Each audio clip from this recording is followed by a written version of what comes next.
All right, welcome everybody. Thank you for everybody that has put time and effort into researching and preparing and coming to this meeting prepared to do work here on our CTE standards. So why don't we go ahead and get started.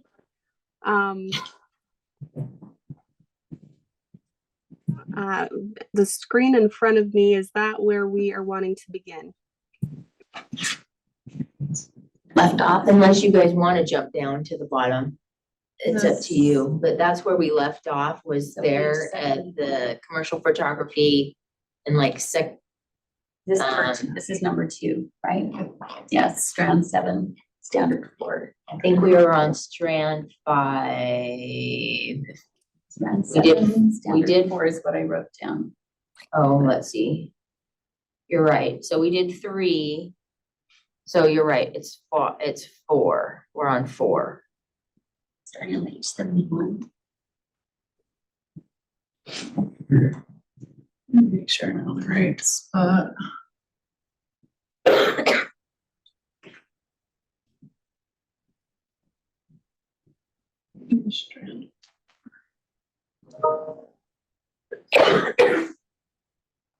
Okay, we want to start on strand 4 then. Yeah, I'm still not finding it, but is it in commercial photography 2 or 3? 2. It's 2. Okay, We sorry. finished 2. We're on 3.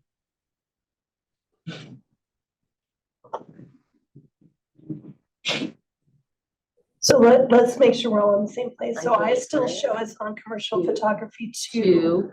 Oh, you're right. Okay. Understand and demonstrate continuous improvement. That's what I'm looking for. Let's see if we can find it in the document. Is that? So it's in strand 7. Yeah, strand 7, standard 4 is Yeah. where you were. Yeah, Next. that's what I am. I guess I'm just not, okay. Page 79 of the original document.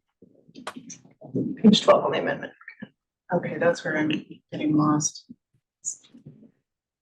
I'm looking at the amendment document. Okay, so standard 4, it just doesn't have the strand 7 out right? Correct. So Okay, strand 7, standard 4, first bullet. Perfect. Page 79. Okay. Okay. So do we have any questions, concerns, motions that anybody would like to make here? Okay. Trying to just look at mine again compared to what I'm seeing up there.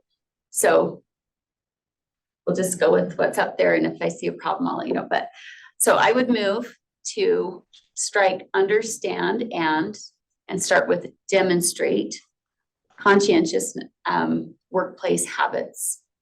Understand is implied in a student's ability to demonstrate. So demonstrate conscientious workplace habits, participate in a job shadowing activity. So just adding in job, striking explore workplace ethics, codes of conduct, recognize safety issues, and instead compare workplace ethics and codes of conduct with fundamental constitutional rights to see how they do or do not align.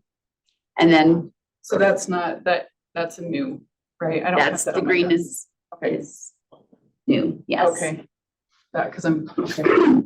Yes, and then perform a skill demonstration and then strike exercise your right to know. I have a question for Talia. Yeah, is there, because this is all under this Skills USA piece. So do we need to align with the pieces of what they want to make sure all students know, or is there any flexibility there in regards to these amendments? Excellent question. I have my own answer to that, but I am going to turn us over, if you don't mind, to Christina Yamada. Christina is one of our specialists. Again, our specialist who oversees this area is out on maternity leave, but Christina also works closely with Skills USA. Does she want to come up to the Do you want to jump out, Christina? Thank you. Hi, my name is Christina Yamada. And we can alter the Skills USA requirements, objectives as a state. We just have to do that as a state as a whole. Okay. I guess okay, thank you. I'm just, okay, if we start at the top with the, understand, crossed out, and demonstrate, I'm fine with demonstrate for sure. But conscientious workplace habits, is also fine with me.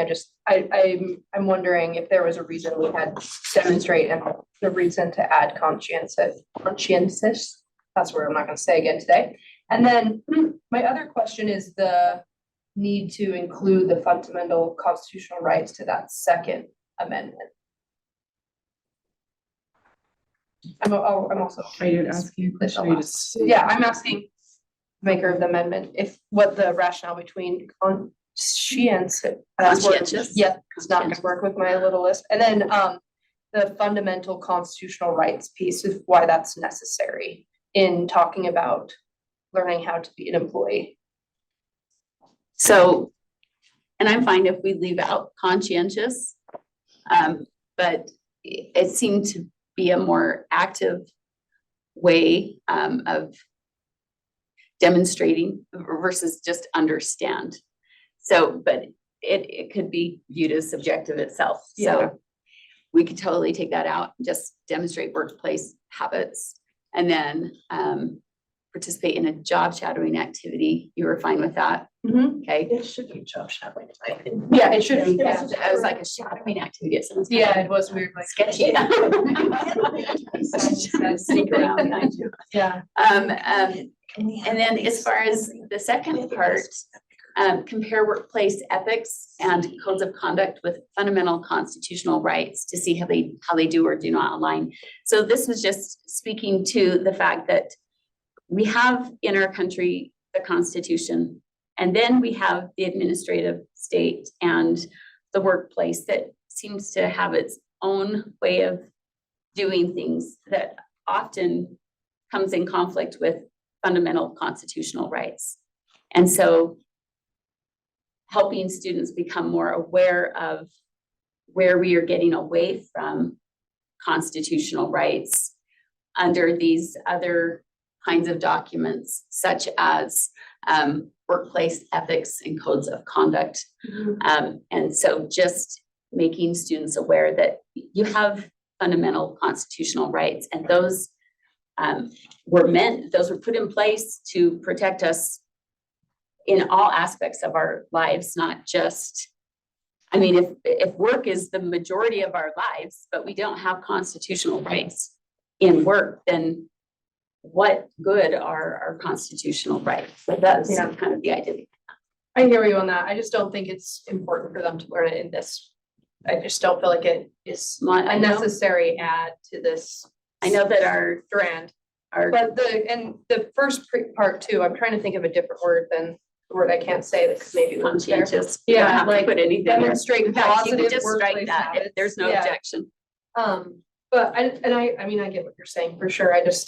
I'm wondering if it's necessary to add that in here, explore works like codes of conduct, recognize safety issues, like that seems important in a lot of these jobs.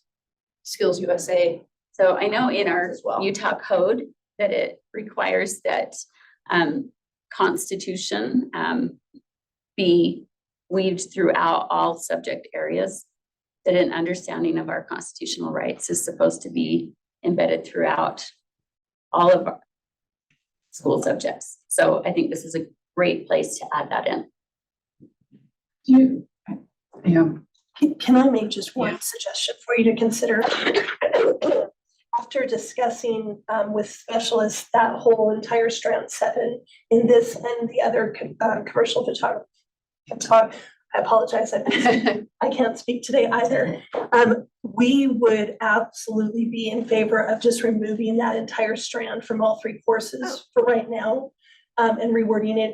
It's old language that's been in there for a really long time. They didn't make any changes to it, but we could take it out and just go with our standard workplace skills standard that you've already approved and put it in its place. And just take all So of what is the strength. standard work? Will you just reference me to the Yep, standard? so let me go back up. to Is the there a top. way to make the sound in here better for those listening online? They say it's hard to hear. It's probably just my voice. I think it's just in general. They're saying it's hard to hear Maybe you. they can't hear the Zoom. Is it? Jerry, can you increase the sound on Zoom?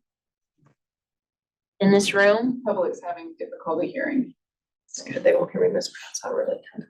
So what we had said in architectural design was identify the professional skills needed for blank career. We could substitute in commercial photography careers.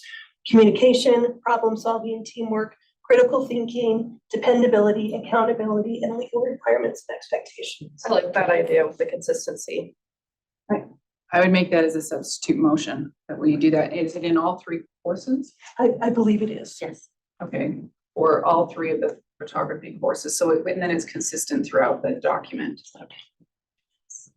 As well be in like across the board, not just photography, That's what I but say. As we everything. move forward, we just would make that change as a line item in all of our standards. And I would just like to object to that only because I am actually prepared to make a motion to take that out of all of the CTE standards, that list of workplace skills that are being embedded throughout, because they align to global frameworks for career technical education. They start out as life skills, and then 21st century skills, then workplace skills. Like you said, they come under a lot of different names, but at its core, it's social emotional learning being embedded throughout. And so I am opposed to those being implemented and would ask that we stick with the objective academic performance and demonstration skills instead of the soft skills, which everybody is now saying are workplace skills, are essential skills. Those come as students learn a vocation. And vocational training is good. We've always done that, but this other is something very different, and it aligns to the global 21st century skills that are not about vocational training. So that was my substitute motion. So I don't know, Randy, if we want to vote on that. Assembly. It would be to conducted. substitute that in for those three. So, we could continue with Emily conducting. Emily, do you want to continue or have Randy? It's up to you guys. I just didn't know if it was easier to The hear. public is still saying they cannot hear the YouTube stream. Jerry said it was low at the beginning, but it's up now. But that was a recent text? Yeah, that was a minute ago. And is there somewhere we can see the list again? Because we're talking about dependability, right? Accountability, I can at least type it. legal requirements. So I just want to make sure I'm Nope, that's not it. It's So all the the way back at the top, Elise. Who's same yes, right skills there. that are, It's right here. yeah, it's the same skills that are the portrait, are what make up our portrait of a graduate, which I've spoken at length about. why so I'm it's against problem that. solving, teamwork, that's not it. Because Because they- change it to, from team collaboration to teamwork. They're synonymous. It doesn't matter which one you put. That's the list that you Okay, approved. thank you. Dependability, accountability, and then the It's legal not that order. requirements. So, okay, So these are the portrait of a graduate skills that Oh. 20, the global frameworks In my wallet. define very differently than what Oh, no, just hurry, because I gotta order from here are the because. same across the board. I understand that, but I need to order pastries. 'cause I can't It get her seems like drink. we have somebody in the online room that doesn't have their mute on. If they might do that for us, please. We muted her. Should be good now. No worries. Um, Thank you. They say it's still kind of low, but bumped up all the way isn't very loud. I would say, I mean, I prefer the motion that we passed previously. I think those are important pieces in learning about working professionally and in the environment. So I think I'll probably stick with those. And I'll just say those align with OECD and UNESCO and P21 and several of the other global frameworks. Okay, so we have a motion, a substitute motion from member Earl. Identify the workplace skills needed for careers. Let's see, are we done there? Communication, teamwork, critical and creative It would thinking. actually be professional skills, identify the professional skills. Professional skills. I just want a clarification. Did we change it from collaboration to teamwork? Let me just go. I want to make sure that's the case. No. Andrea, do you have any notes that say change? Talia, can you mention, or We added the following legal requirements. We added that. Yeah.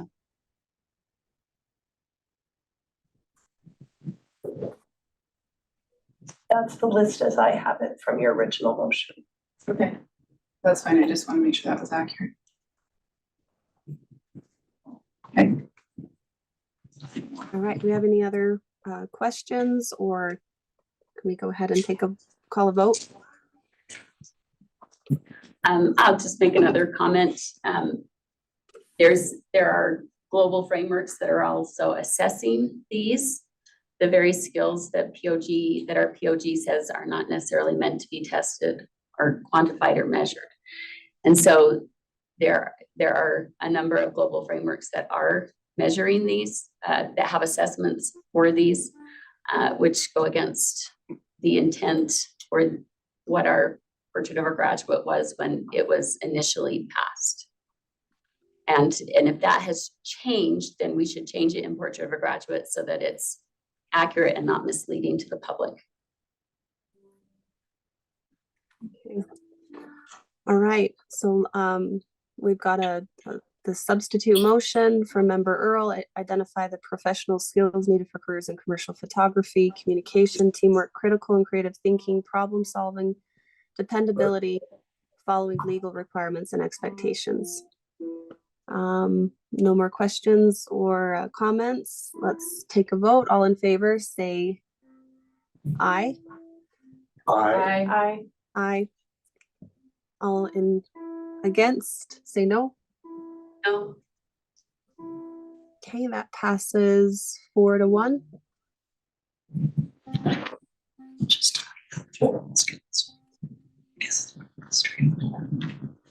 So we're in standard 5. Yep. So now we move to commercial photography 3. Because you've deleted that entire strand now. Okay, okay. Right. Okay, so number 3. So should the motion be that we were removing that and then substituting for that? Yeah, so Yeah, you're it's part of- removing. we need to change the wording just Deleting slightly. strand 7 in all of the photo courses, whatever the appropriate strand. I can read, I mean, As a we friendly already moved member, that, is but I that can okay? make it, and then we can vote again if you'd like, that it's to remove strand 7, is that right? And Well, then in this to course, align and it, what other, the associated strand. and the associated strands in commercial photography 3, 1 and 2. Yes. If we need to re-vote on that, we can. I don't think Does everybody so. feel okay about a friendly on that or whatever? Or we need to do it more Yeah, is there formally? anyone that is opposed to that? I'm fine with it. I think we should do it. I don't know that I actually want to remove the strand 7 completely. So if I could just clarify then. So remember Earl, you're saying that we are completely removing strand 7 from this Skills USA level 2 from commercial photography 2. And Is that- replacing it with. Yes, 1, 2, it and would 3. replace it with the list instead of those components So there. all the standards, 1 through 6 would be gone, and they'd replace it with just workplace skills. Off. Okay, right there. so yeah, that one's not a friendly for me. Strand off. It was member Just Green, remove it the was part strand. of what Talia was mentioning, that the specialist said that they felt like it was actually old language and that they could remove it and replace it with the one that we had already used on the other courses. On the other ones, yeah. We like to hear it. Actually. Okay. Strand 7 has 6 standards under it. So you're saying remove all of that? Yes. Yep. Yeah, that's a no for me. I know that we did that earlier, but anyway. we can go ahead and I guess we would call a vote for that, wouldn't we? And we would just bring it back to us, or is it, we would just be done with it? We would be done with it because you just replaced it with this language right here.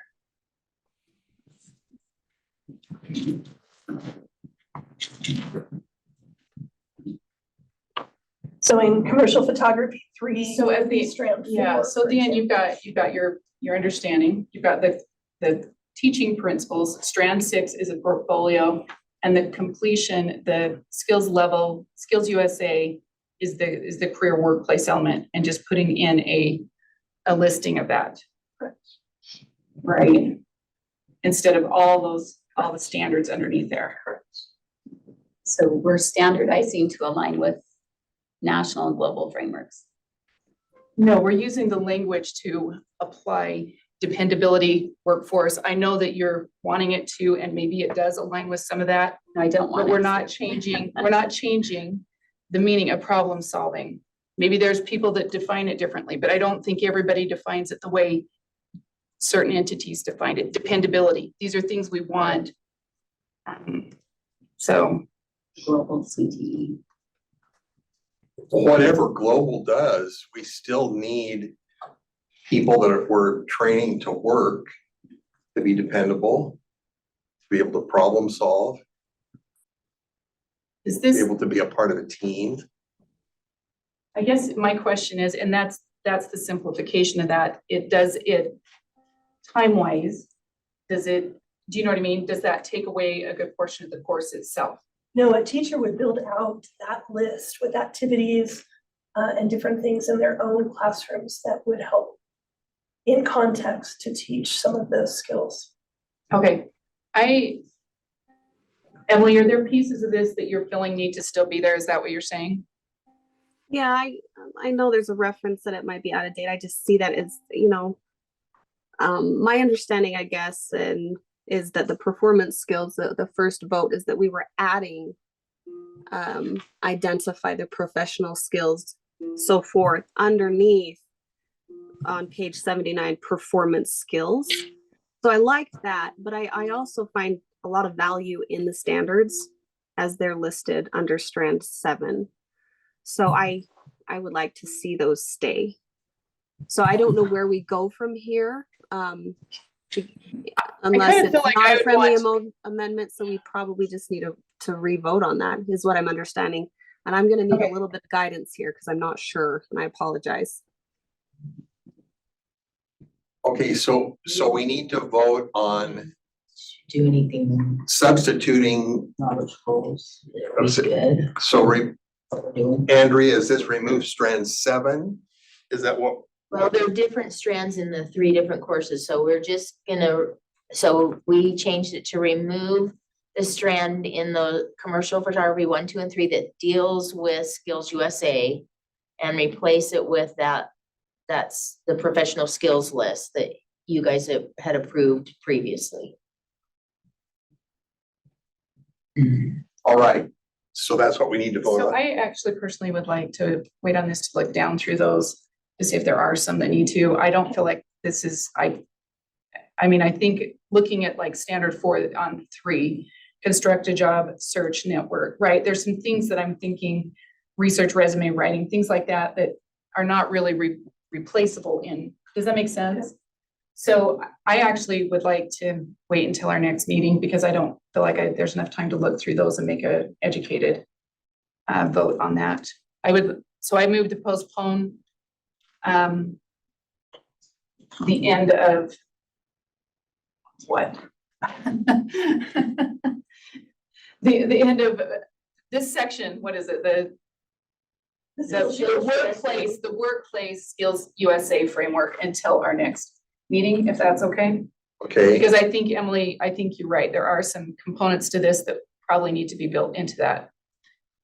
So, all right, so we have a motion to wait or postpone the consideration and approval, review and approval of this particular USA skills section to our next meeting. Is there any discussion? Seeing none, all those in favor of postponing, please say aye. I, I, Aye. And those opposed? no, there's No, there's nobody. Okay. All right, so that passes unanimously. We'll postpone. With Pat.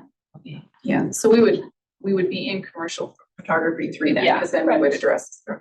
So I think because your previous motion had already passed, you might want to do a motion to rescind the previous motion, just so that there's the clarification on that you didn't want to remove that whole one. That you're picking it back up, right, and where it was. So you might just want to move to rescind that Yeah. previous motion. We just pick it up where we're at on that one? Yeah, yeah. But that previous motion that passed will stand then. Yeah. Okay. So no motion necessary. Okay, great. Where are we now? I think would be commercial photography 3, All right, correct? Yeah. So, all right, let's go. so strand 1, Course description, I think, is first. Okay, so I'm just gonna,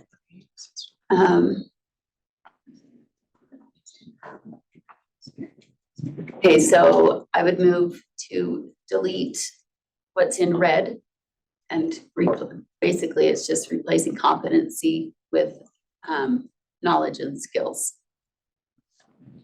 That's the only thing that's changed. So it would say, this course is designed to help students develop a professional level of knowledge and skills in commercial photography. And then down below, striking the words connecting with the community through real world experiences so that it focuses on the actual skill portion instead of the subjective. so you've got real world taken out of most of these areas. There's a few places that they're still left in there, but I've thought about this all week and I've looked at different things. I think the real world is the reason for a CTE class. It's not just connecting with the community. It's you want to know the actual application of whatever you're doing. This is one of those things, like all week long, I've been thinking about it, researching it, looking at it. I'm not comfortable with moving real world. I'm not sure, I don't know where it gets off, so to speak, because to leave it, real world suggests that it's an actual thing, not a theoretical, not a hypothetical.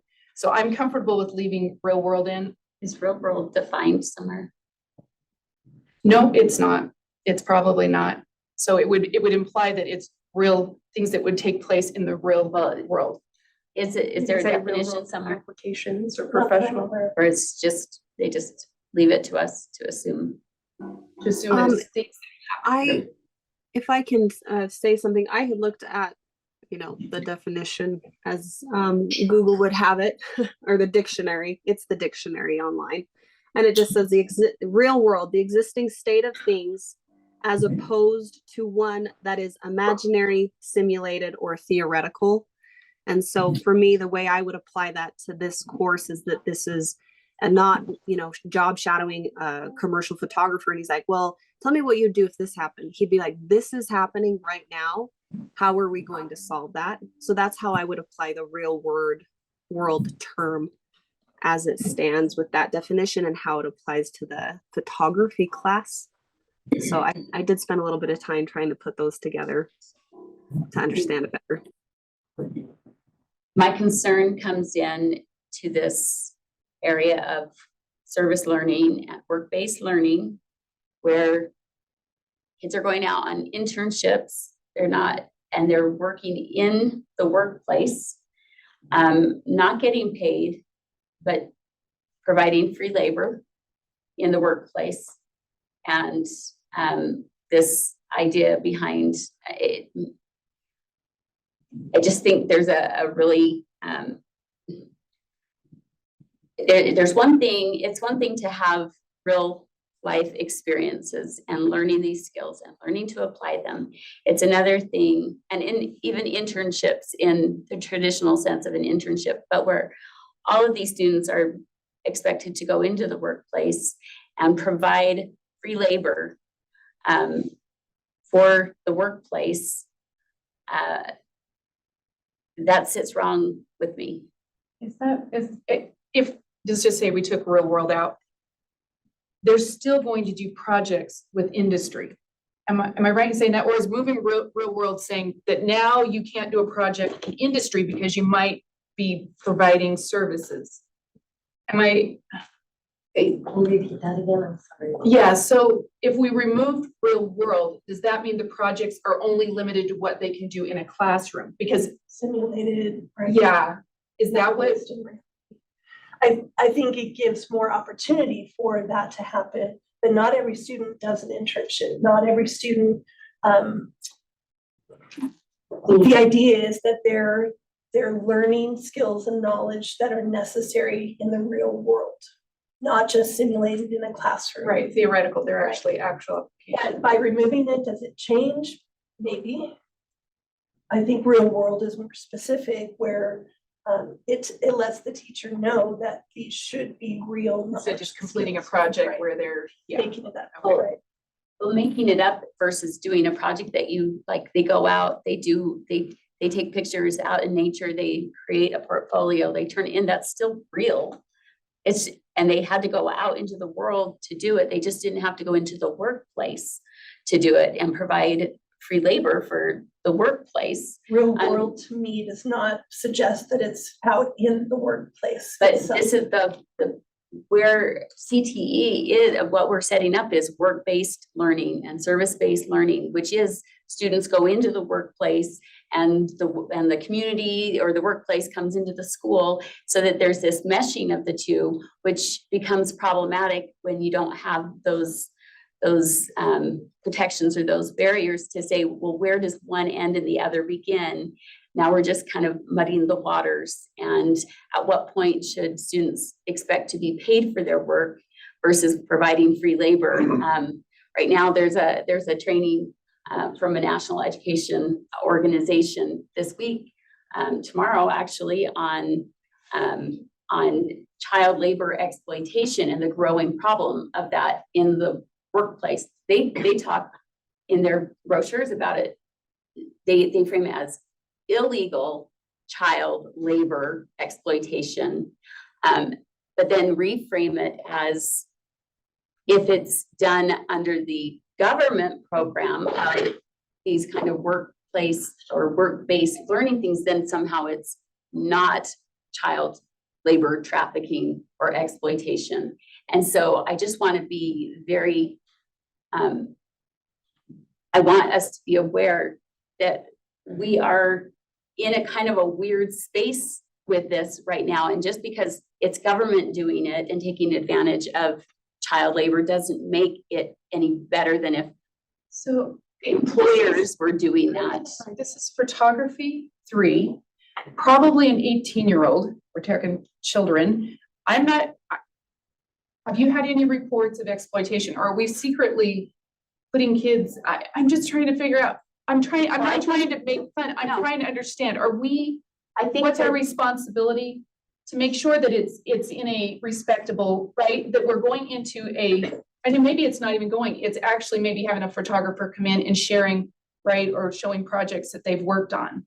So there are laws and rules in place around work-based learning in Utah about who can do what requirements. If anyone is going to be spending an inordinate amount of time with students, they have to have background checks. We have guidelines in place around our internship program. It's a maximum of 40 hours. So it wouldn't be A week? no total, in total. Okay.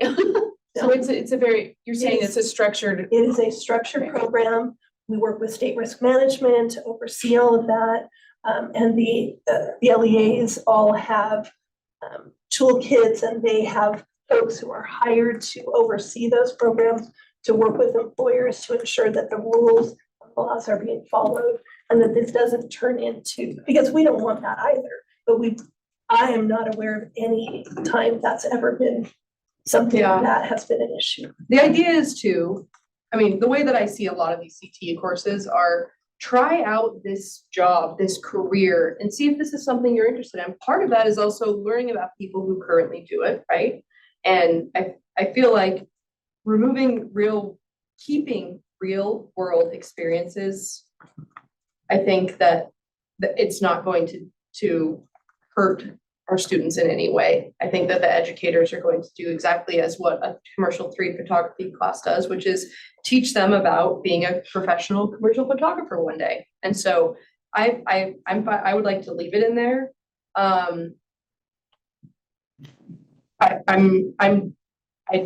The first part of the amendment, it's not a hill I'm gonna die on in any way. It doesn't completely ruin the course description for me, so unless there's anything that any strands or standards that it breaks by removing that first part of the description. Okay. Could I make So- a substitute motion? Yeah. Of course. To leave member Klein's first part of the amendment.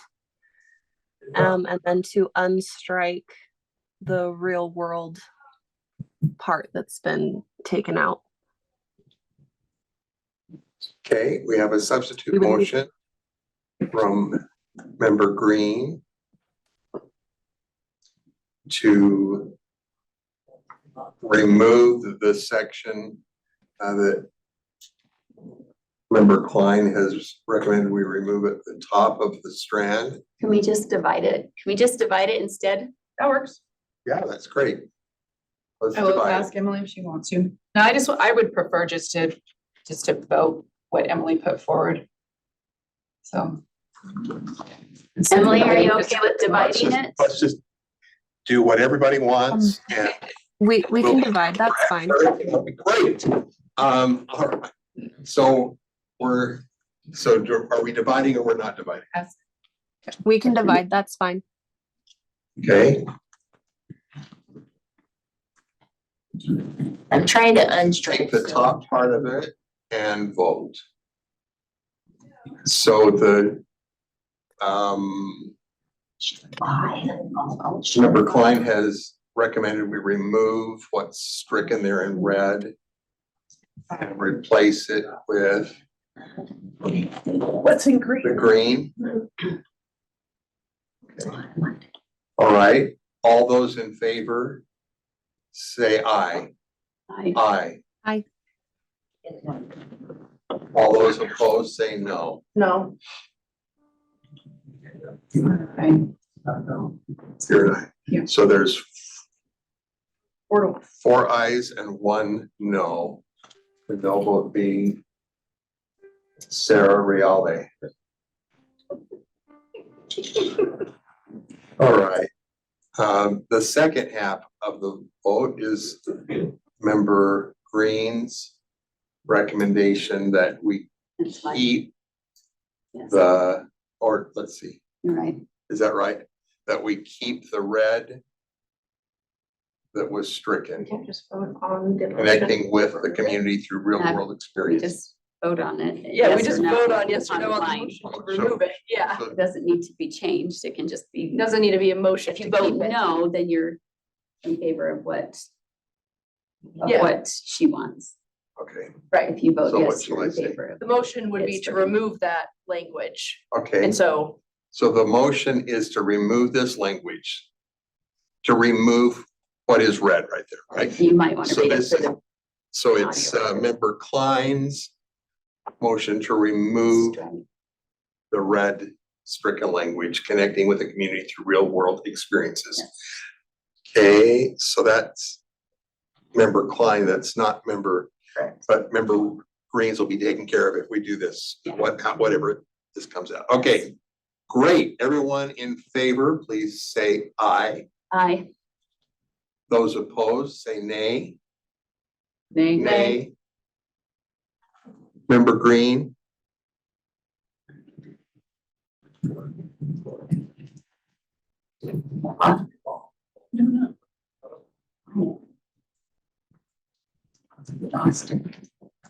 Member Green?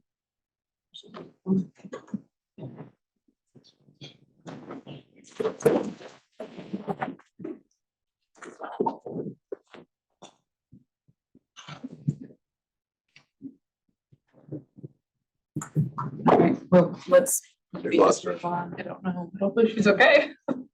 Okay, So so that was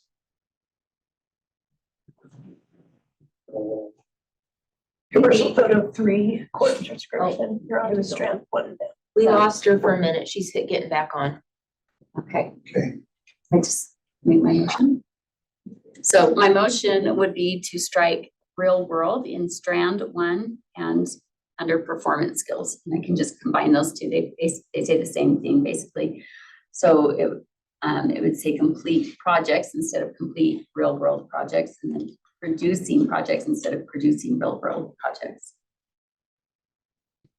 Okay. Any discussion, or do you want to speak to it? No.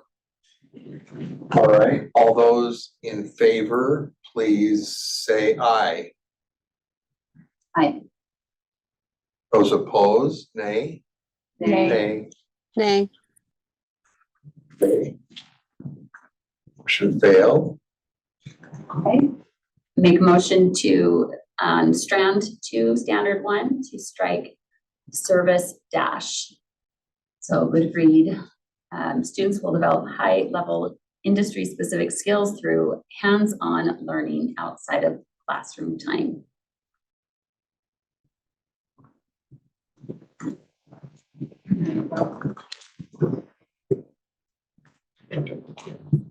Okay, so.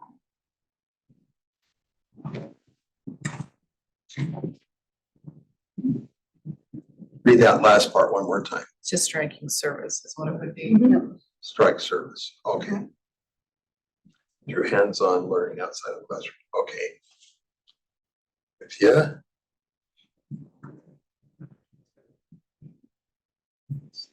All right, we have a motion from member Klein, removes service is the motion. All those in favor? Aye. Aye. All those opposed? No, No. Okay, that passes 3-2. 2 no votes being member Reel and member Green.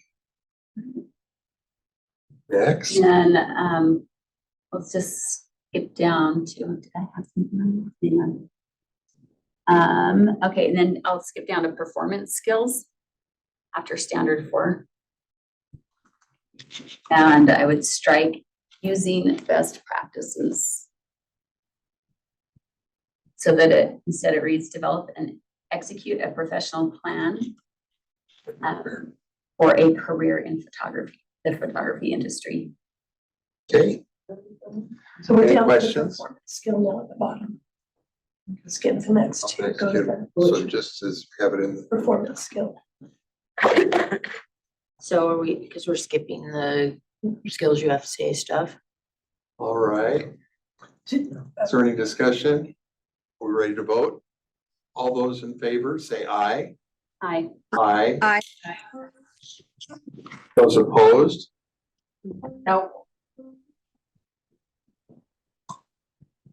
Is Okay, the that next one just passes. grammatical, do you? Yeah. Yes. So that You can should just be change changed, that. right? Okay. And then we have real world again, and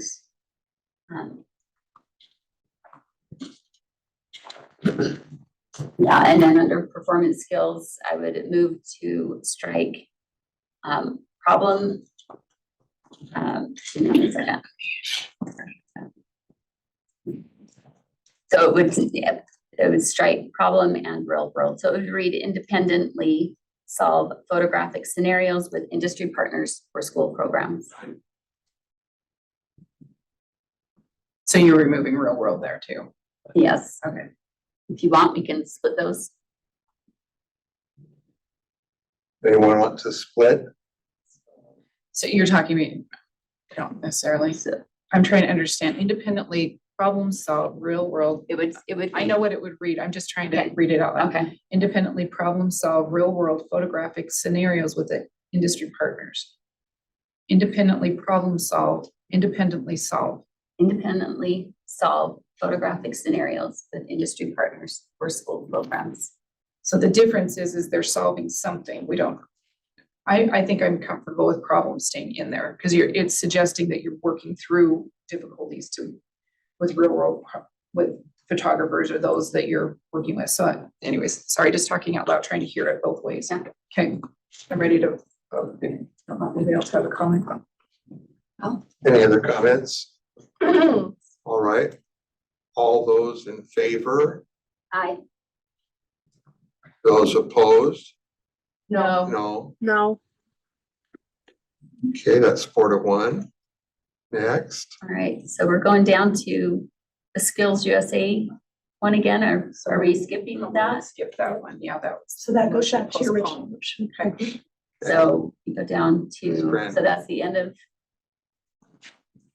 Yes. The end of commercial. So then what are we 53. doing after? So we're gonna skip all of the business courses. Our specialist is out of town.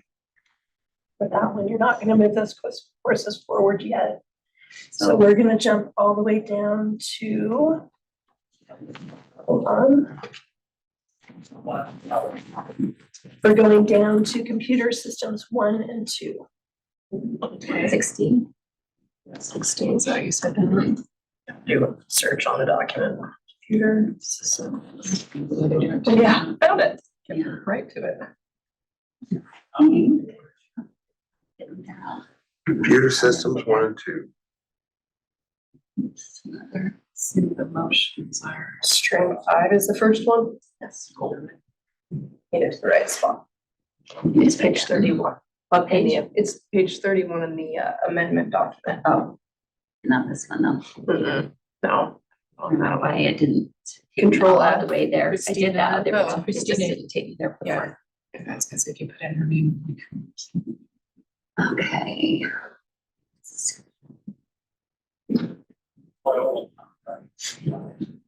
I would like to make a motion on this one. I would move that we put in be respectful of other cultures. If culturally sensitive has some kind of a connotation, I just think be respectful of other cultures, just being polite, I don't think really gets it, the idea that people have different religions, they have different, communities they're from, I think. What was the one that the language that we had used earlier and passed on at our last committee meeting? We could use that same language, right? let me go back. Where are you? I'm looking. Strand 5. Strand Strand 5 5 of says be computer systems. culturally sensitive. Yeah, And I'm just making a motion that we make it, we change the language to be respectful of other cultures. Work productively as a member of a team. Oh, no, that one fails. Hold on. I just, instead of be polite, like I had recommended. Yeah. Yeah, I don't think. Well, I it's- think being polite is great. I like polite, but I also like being respectful of cultural differences, of cultural. Does it have to say cultural? Can just respectful of differences?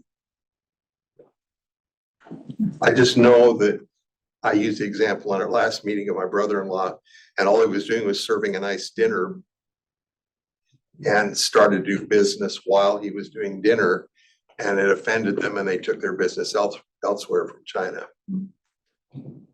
So, I mean, there's just things that we've got to be aware of in order There's to that pretty close. be respectful Diverse of. cultures, I think is maybe what it was. Different cultures, develop awareness of different cultures. Which I'm fine with just this, be respectful of other cultures. I just. So would it be polite? Are you saying be No, polite and no, I'm no just. polite?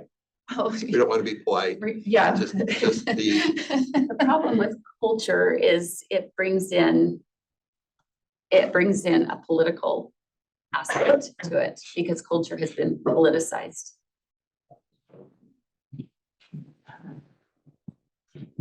But somehow we have to It's help. like students climate, become- culture, they're kind of used synonymously around these political identity.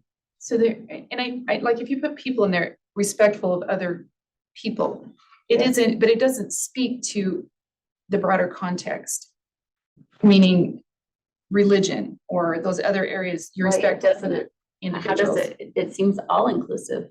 If you just say be respectful or be polite, because even respect is taken to an extreme now. where, you know, if you don't use somebody's preferred pronouns, it's deemed irrespectful. And maybe it's just because it goes against your religious beliefs, so it goes one way and not the other when it comes to the ideological aspect of respect or culture. I like the language that we approved earlier and what you said on that amendment. All right, so what I would move is be respectful of other cultures. Different cultures. Yeah. Oh, Oh, different, of different cultures. That's great. Be respectful of different cultures. Okay, we have a motion from member Earl, replace be culturally sensitive with be, so we need to vote on be polite Okay, first. can I comment Yeah, first? of course. Last time we met, we talked about the Skills USA framework and how in their framework is multicultural and sensitivity training, which is what this is saying, just in different words. I don't think it is. Be polite or What page is that actually sorry, on the be document? Because I went back and looked at it.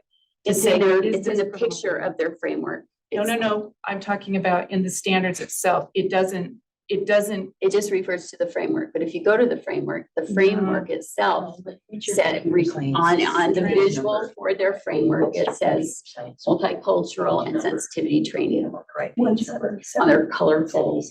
I know what you're referring to. I'm looking at the standards though. Jenny, we're on 177 is the Page section. 7. But even though, you know, Talia said, we This don't is do that here in this is Utah. at Skills Those- USA. That language is still being embedded throughout these standards, so it doesn't have to be a discrete or a training. It can just be the embedded throughout. Sorry, I'm looking. at And just like we had So the it says- diversity and equality and inclusion part that we were looking at before, that is the embedding of the multicultural and sensitivity training. Whether or not it is. So this is what covered I'm reading. This discreetly is standard in a one, training. understand proper communication techniques and professionalism. So then it lists off several things. It's be on time, active listening. I think being respectful of other cultures falls under those things. It's not, we're doing an equity training on this. I don't see that as that. I prefer the language over culturally sensitive because I think that does lean into be that more. interpreted the same way. And give them the room they need to do just that. Well, I think good teachers are going to teach their students to be culturally sensitive or they're not doing their job. Culturally respectful. I mean, I've only visited 45 countries multiple times, and I know that I had to learn a lot in order to represent the university, America, the church, my family, because there were many differences that I did not understand and could not relate with because they were so different. Does it go both ways? Does it require others to be respectful of our religious beliefs and our rights of conscience? Or do we have to I would hope so. bow to others because of their cultural differences? Do you see what I'm saying? Like, this could be, this is under the guise of being respectful of different cultures. We could be being asked to give up our own culture and our own beliefs and value systems in order to show respect for others. And that's where it becomes a problem. Are we allowing language to be put in here that Being says, respectful of other cultures means that then we What are I'm no saying longer is respecting our own culture. in social emotional learning, in CASEL, and there are many curriculums, they talk about, and in their trainings, they talk about respect being, when you teach somebody respect, that they have to use a person's preferred names or pronouns in order to show respect. Well, that fundamentally goes against my values, my religious beliefs. So do I get a negative score on respect because I refuse to use somebody's preferred name or pronoun because I believe that there are two Would you be getting a genders? negative score on polite? Because that would not be polite if you were pushing. I'm just trying to compare the But two. the thing is it's always going one direction. We're always only looking at it from the one perspective of the person that claims that they're marginalized or historically underrepresented or something like this, or an oppressed group. But what about for the other? What about Remember, Klein, the saying person that the being culturally individual? sensitive to respectful of different cultures covers all the people and all the things and being respectful to all human beings and all. I'm just saying, in I'm the ready to vote if you're trainings, ready. they specifically train it in this one directional way. This, And that's not okay. And so we need to be. It's, I hear you, what but you're we're making a saying lot is of- not okay if that's what's Yes, happening. but Yes. that's not Have our you seen- reality or what we're seeing. That's, And It if is we what's did, in all the if we trainings. did, what would be, if we saw that inner training, what would be the process that someone could go through in order to, would they notify you, Talia? they would go to UPAC if the Okay. teacher was doing something that was outside of their scope of work. This does not require culturally sensitive training, doesn't require adherence to a framework. It's just teaching respect. But we don't even need it to be in their framework because it's in ours. It's in R277328 that requires schools to be inclusive. It requires teachers to teach inclusivity, which is the word that is used for including LGBT students. And so if a student is required to be inclusive or a teacher is required to be inclusive, that means they have to, and Don't we have to They be have to respectful do of all students and we means want to teach? Everyone. Yes, It's but not a it shouldn't- specific group. It's it's- not a Okay. specific group. That's not the Being definition of respectful inclusive. It's is become not- politicized and has a wrong But- definition. I'm happy to vote on this if we're all comfortable. But this is I what feel I'm comfortable with saying what is Talia has said, so let's just vote on it. traditionally, we understand respect to mean a certain thing. But it is now being used to say, if you don't affirm them, then you can be written up as for a Title IX violation under the Biden administration's new sex-based discrimination. We're working off state laws And so- here in our state, and that is not the case. But, So but our own rule does that by requiring inclusivity to be, for teachers to practice inclusive measures in their classroom. That means a teacher has to use a student's preferred name or pronoun, even if it violates their religious belief or right of conscience. So where is the respect going the other way? It's all one directional, and this is the problem. I have no problem being kind and sensitive to people who have other ideas and beliefs, but when theirs now supersedes mine and I have to bow or give up mine, then it becomes a problem. But how do we, so what's more important? Teaching the student to be true to whatever, which is very important. Not violate their conscience, violate their which is their conscience. constitutional right. Which would be part It's of being okay. respectful. But being respectful is absolutely critical.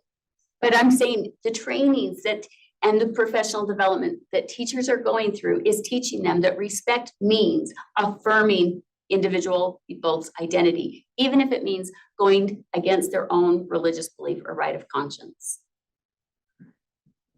Then how will we teach this if we can't say that we need to teach respect of different Be cultures? polite.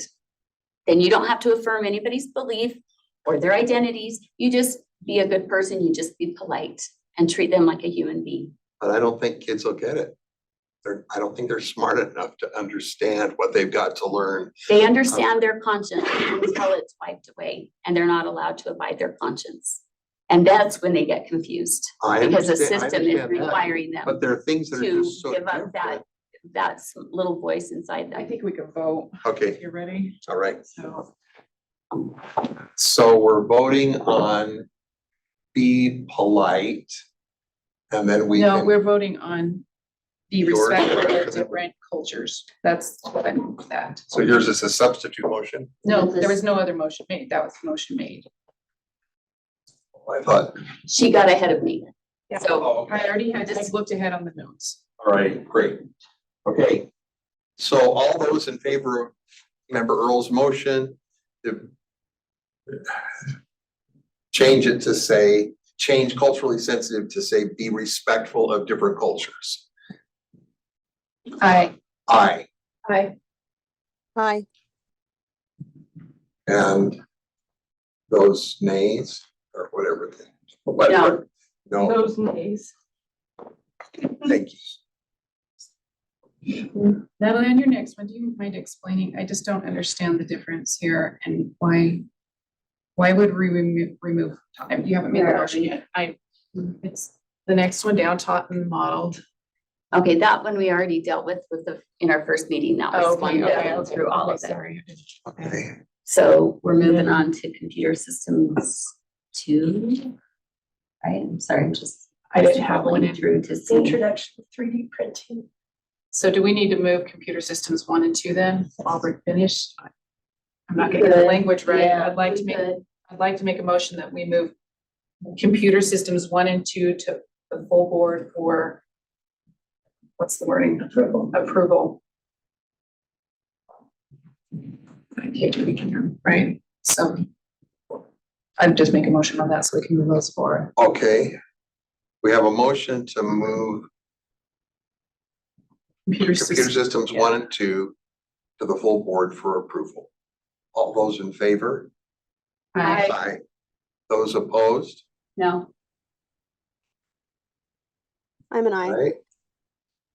Thank you. all right. And now Where are we we're going next here? on to introduction to 3D printing. Where is that? That is So it's on real page world. 217, you want to switch 217. there?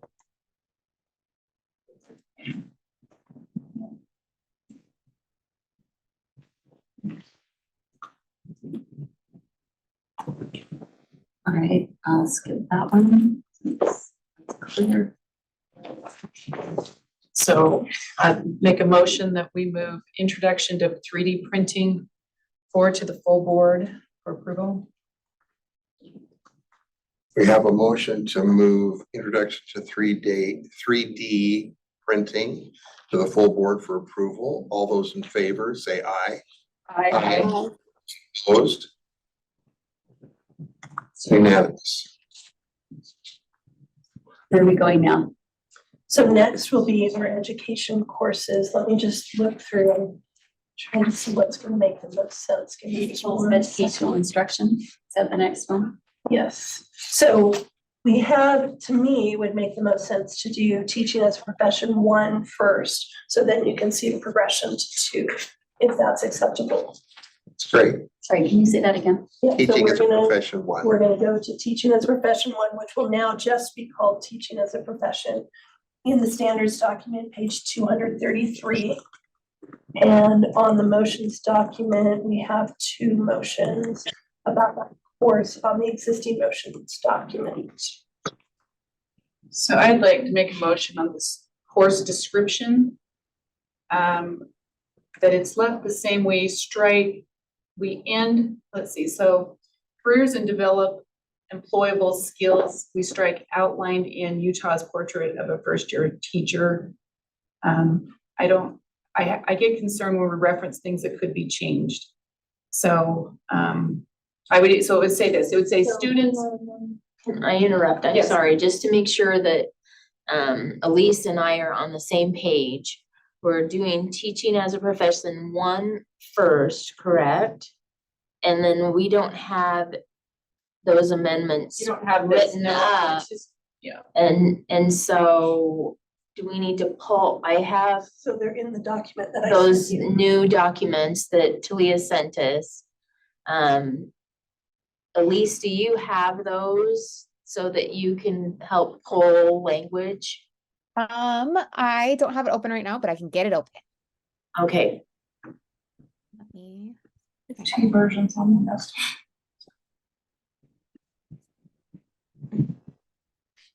Oh, that's just here. Correct.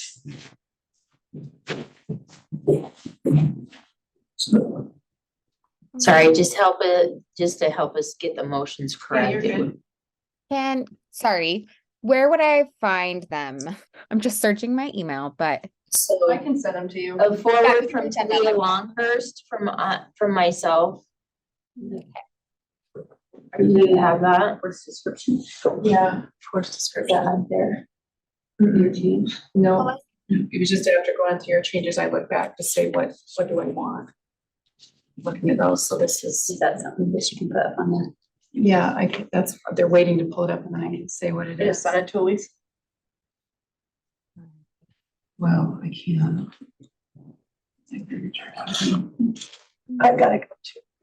So this is what I'm recommending for the change. It's not, I don't think you guys have it, but just striking outlined in Utah's portrait of a first-year teacher.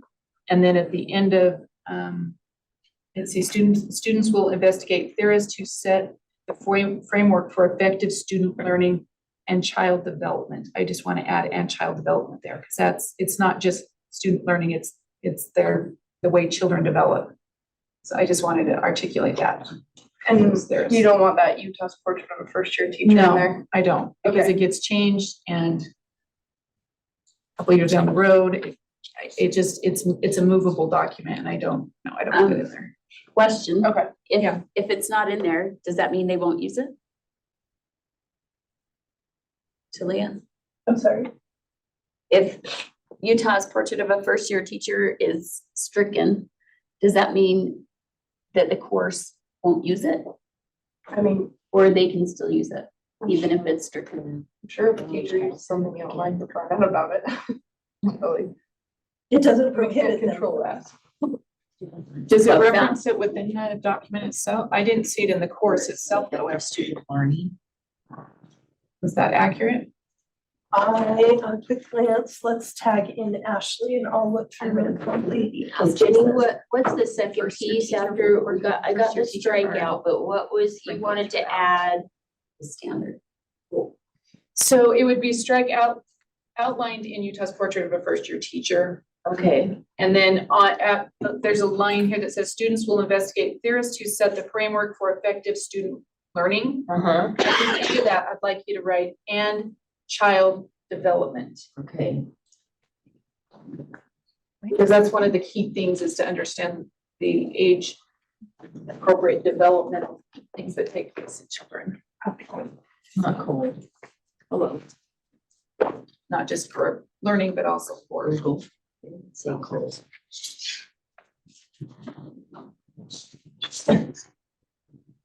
being able to. I wanted to make sure I have the right document because the version I got from Ashley doesn't have those same changes on it. No, it doesn't. Okay. So I was checking to make sure I have the right document. This is Ashley Higgs. So Ashley, the question is, Utah's portrait of, well, let me get the right name, portrait of a first-year teacher. Other than the course description, does that document appear anywhere in the teaching as a profession 1 standards?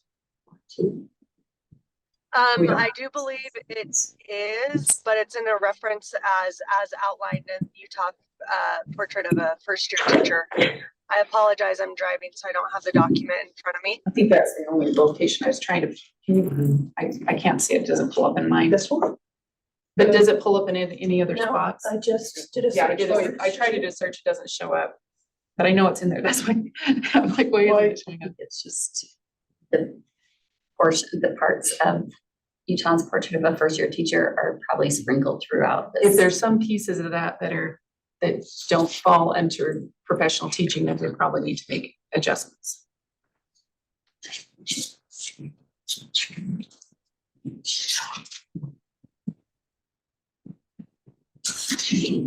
Okay, that's my motion. Were you able to get that up? I think that's it, Randy, then. So it's striking that reference, and then it's just adding child development. Does that look correct, Jenny? That Okay. does. Thank you. Okay, we have a motion to strike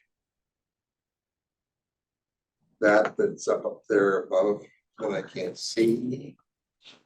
It's a strike, so it will read, students will explore educational careers, period. And develop employable skills. Is that not? Oh, Sorry, I'm Struck sorry. that. Does I that, okay, apologize. And develop employable skills. and so unstrike that Yep. part? Yes.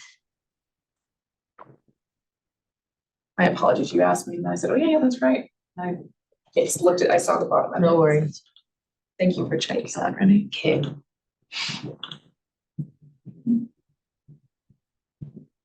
Okay, students will explore educational careers and develop employable skills.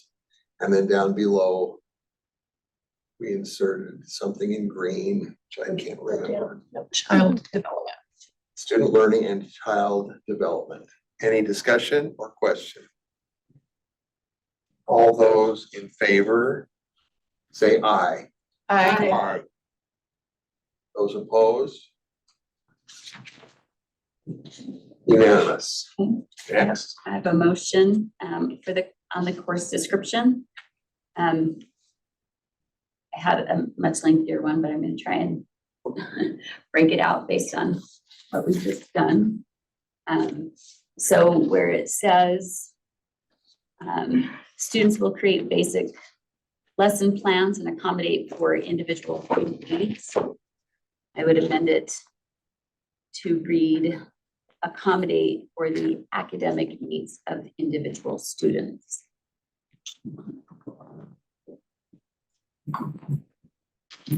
See.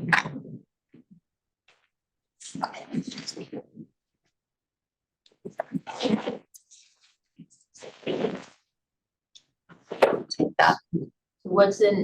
Tell me your new So that's- verbiage again? On the second sentence, it would read, students will create basic lesson plans and accommodate for the academic needs of individual students. So it's that last part, academic needs of individual students. Sorry, the academic needs of individual students. Please strike individual student needs and add the academic needs of individual students.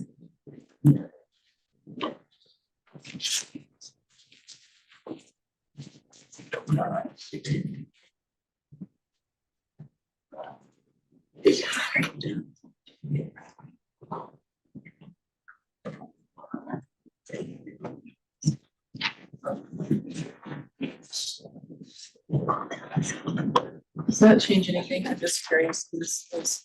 Basically adds Is academic. Ashley online? She is online. Is that, I'm just wondering if that changes significantly, if there's components of that that it impacts dramatically. No, Go ahead, no, I Ashley. think it's a friendly amendment. Okay, Can you hear me? Thank you. That's a friendly amendment. great. Okay, any discussion? Not all those in favor of that motion to read accommodate the academic needs of individual students. Please say aye. Aye. Aye. Those opposed? Member Green? Screen. I've lost her. Heard an aye, but I'm. Or Yes, or or nothing. Yeah, if you don't. More to nothing. Oh, It doesn't matter, I guess. she jumped off, but we got her again. Got her back in. It's hard to not. Are you and I, Emily, are you back with us? Yes, thank you. I don't know why it kicked me out, but yes, I'm back. Okay. And is she, yes, Does she want to vote on that one? You or want does to she- vote on that one? We're adding in academic, accommodate the academic needs of individual students. At this point, it passes, so you can just guess Yeah. if you want to vote. Yeah. Let's add me down for a yes. I'm all about academic. There we go. Terrific. All right. and then on the course description, it says students will investigate theorists who set the framework for effective student learning. And I would amend that to read, students will investigate instructional methods that have proven successful over generations and are backed by empirical evidence and sound research. Wait, I think a lot of, my education was not in education, but from what I understand, a lot of the like theorists and the way that you define education theory and theorists, right, is pivotal to learning about education, being an educator, right? So I don't feel comfortable removing that piece. It is, It's the language they use in education to talk about these practices and these teachings. they are still theories, and I'm trying to move us in a direction where it's what has worked. Well, everything over stays as a generations. theory until proven otherwise, and just like we see with like reading, we've gone through different ways of teaching reading, and those And are all what has- different And theories. what has been overwhelmingly effective over generations, instead of, because it feels like every couple of years we come up with a new program. Instead, it's almost as if Apples and oranges compared to the world we live in now, but I just would It's- say that the language theories, and that is something that they use in education, academia, to talk about all of these practices and teaching. so. Teachers in the room, that's like, are there classes on like educational? Yes. There are, I am also not a traditionally Okay. trained teacher, Yes, so. okay, so my argument would be, if you look back to the 1800s, before we had compulsory ed, like 90% of students were literate. Now we have compulsory ed where the masses are being educated, but our literacy rate is between 30 and 50% statewide. So, and if you go back and you read the literature from the 19th century or the 18th century, most kids and many adults today could not understand it because it was so much more highly intellectual. And yet somehow we think we have the corner on what is effective, and yet we're failing. Our kids are failing. And so I'm simply asking that instead of continuing down the path where we put all of our faith in theories and theorists, that we just look back to what actually worked for generations to make the children of our nation literate, especially back in the day when they were going to school maybe 3 months of the year. And yet they were still doing overwhelmingly better than our children are today. In spite of the massive increase in spending, our rates are plunging.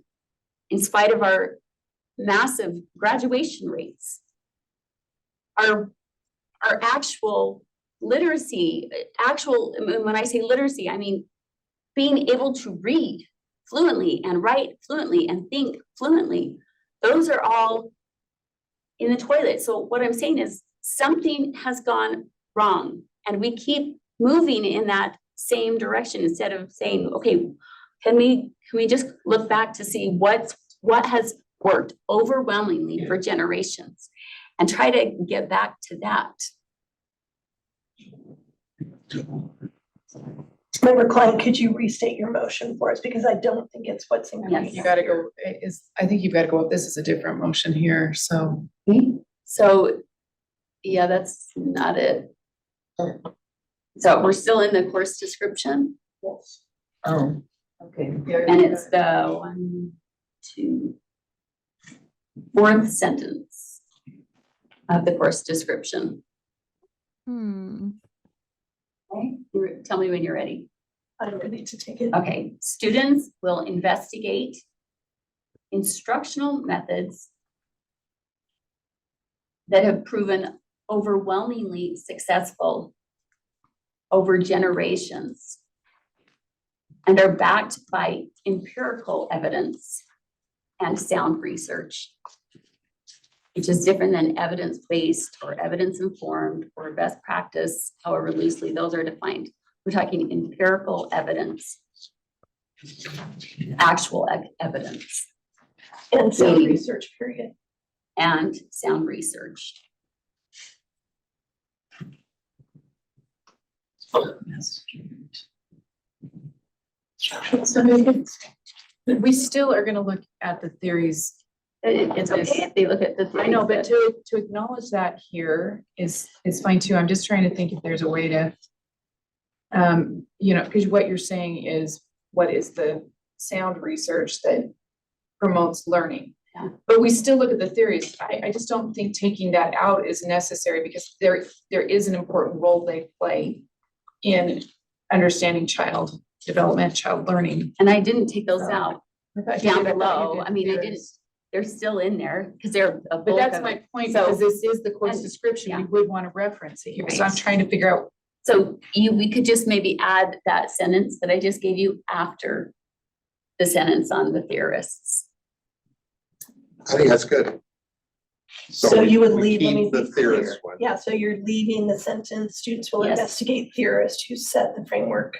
I'm fine with that. I would strike. have Or proven that, the overwhelmingly original Successful over That actually generations. mentions Piaget It's and duplicative. It's down below. That's in her Yeah, stuff that's down below. there. That's why I thought we were there. all right. So I would make a motion to strike, let's stay right there, let's see. So it'd say students will investigate instructional methods that are backed by empirical evidence and sound research.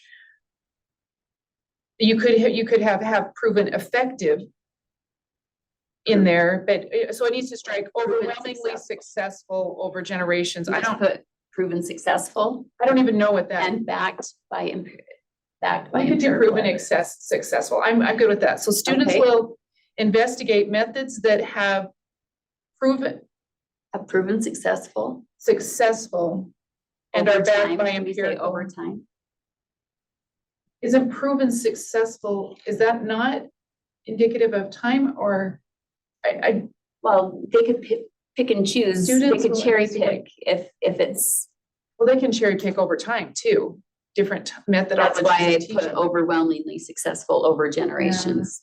That's why I know normally I wouldn't get that verbose, but I felt it was important. Okay, so students So will it wouldn't be investigate taken out instructional of context. methods that have proven. Well, I don't know what the context is when we put the other words in there, like over generations, that could be a lot of things. Like going back to 18th. Yeah, I mean, it could be that, it could be a lot of When things. people To me, were- it's not clear. Students will investigate Arguing instructional with it. methods that have proven successful and are backed by empirical evidence. That's what I would. A substitute motion, maybe that's the better thing, just substitute motion, then we don't have to strike out.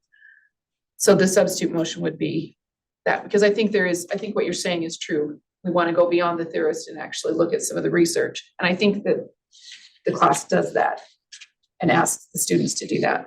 Okay, so we keep that other sentence No, that there's talks just- about Oh, yeah. about the Childhood development theorist, yeah. the theorists, and then we go to students will investigate instructional methods that have proven successful and are backed by empirical evidence and sound research. I would vote against this only because it doesn't show overtime, and that overtime is important.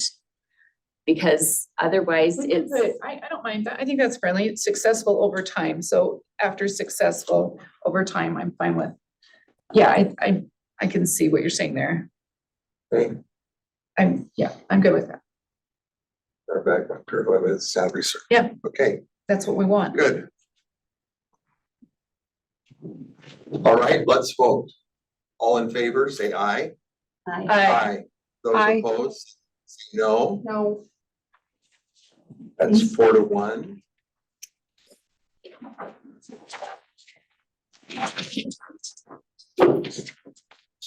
I would like to make a motion on standard 2.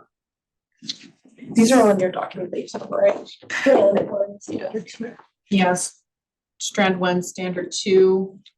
And I would like it to read, because I think it's less cumbersome than some of the, I'd like it to read, identify and compare different types of schools and discuss how schools who receive public funds are guided by state and federal policies.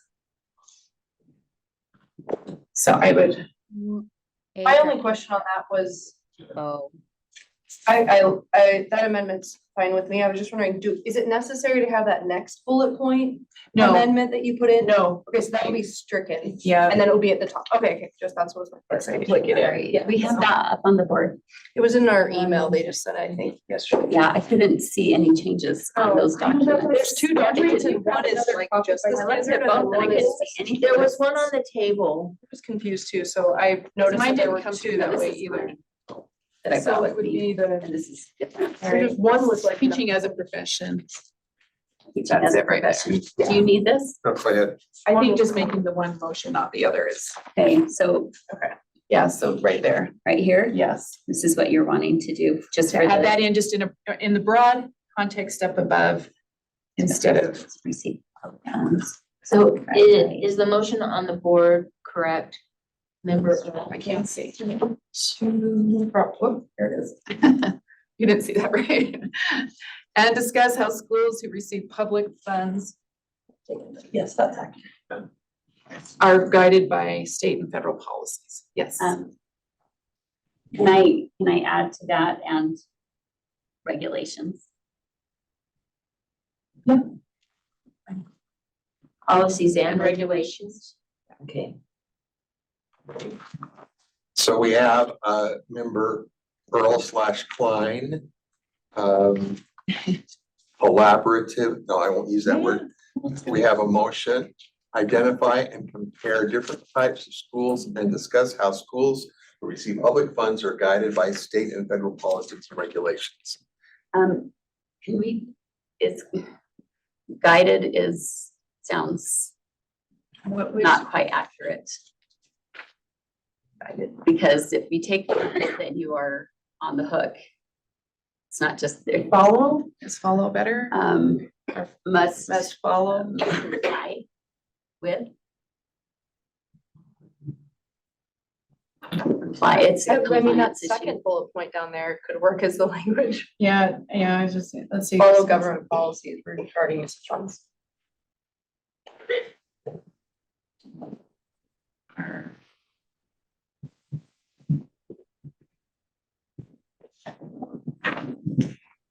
Yeah, I think follow, so it could be receive public funds. Okay, and discuss And and comply with. schools who receive public funds Follow state and federal. follow state and federal policies and regulations. Follow or guided by. So our Yes. guided by is straight. Instead of guided by follow. That's not the right time, right? So if they don't follow, 37. Okay, Yeah, it's almost time to go. And follow, Just a joke. sorry, one more time. and comply with. The R doesn't work, so and Oh, yeah, follow yeah. or comply with state and federal. Public funds and follow, yeah, and follow. Receive public funds. It doesn't need an and. Okay, Still- that's it still fancy. sounded And funny. discuss how schools who receive public funds, Follow. it doesn't, comma, follow state, federal, we just need a comma Or there? is it are required to follow. Yeah, we can put are required to. Different types of schools and discuss how they. that's what they And are are. required to follow. Are Required to follow. To follow. Yeah, I'm good with that. Cause that's what we do. There you go. Like that. Let me read it again. And. Okay, that's it. Yep. Identify and compare different types of schools and discuss how schools who receive public funds are required to follow state and federal policies and regulations. Okay? Ready to vote? Yeah. All in favor, say aye. I Aye. Okay, that was unanimous. Thank you. Next. I would make a motion down on standard 3. Bullet point, I don't know, what's that, 4, 5, 6, 7? Critical thinker. No, they are. And I would amend the bullet point that says critical thinker to read reason and logic, evaluating and analyzing information to detect inaccuracies, fallacies, and illogical conclusions in order to make intelligent decisions and find effective solutions. I have a motion, it kind of combines both of those, but it simplifies. So if I would like to make a substitute motion that critical thinker is evaluating and analyzing information in order to make intelligent decisions and find effective solutions. Wow, what? At least, is that you? Do you have, does she have? I have, I just, oh, what happened? I can read it again, Elise. Yes, please. So it's evaluating and analyzing. So strike the critical thinker, strike, okay. Evaluating and analyzing information in order to make intelligent decisions.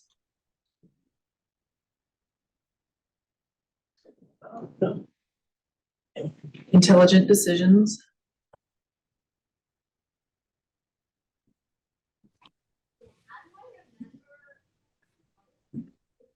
And find effective solutions. Could I also see member Klein's? I didn't see that one up on the board before we went to member Earl's. Is If we mine could get not that up? up. It is up above, right? Can you scroll up so Emily can see? I don't know that it's on there. Yeah, if Oh, we just it's wanted to scroll that up. Oh, I'll Maybe get it. side by side or something. Thank you. Is it in? Oh, yeah, you're Do you want right. me to read it to you? I think I have it. Hang on. It's not on that larger document. That's why. I sent her all this and so she was It was gonna just on a transfer it over. separate- Yeah.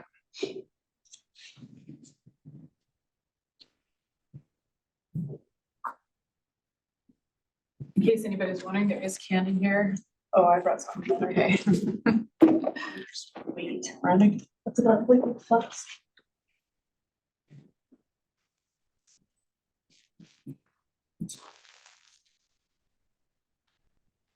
Is that board member Klein's motion up here in green? Yeah. Yes, so it would replace critical thinker with reason and logic. And then it would read evaluating and analyzing information to detect inaccuracies, fallacies, and illogical conclusions in order to make intelligent decisions and find effective solutions.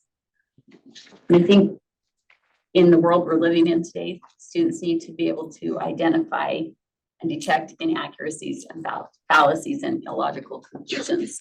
So the logic and reason becomes really important. And I think it's more descriptive than critical thinker, which is very open to interpretation, depending on what documents you're reading and how it's, again, that anything with the word critical is being politicized. So it gets us away from that divisive language or possibly divisive interpretation.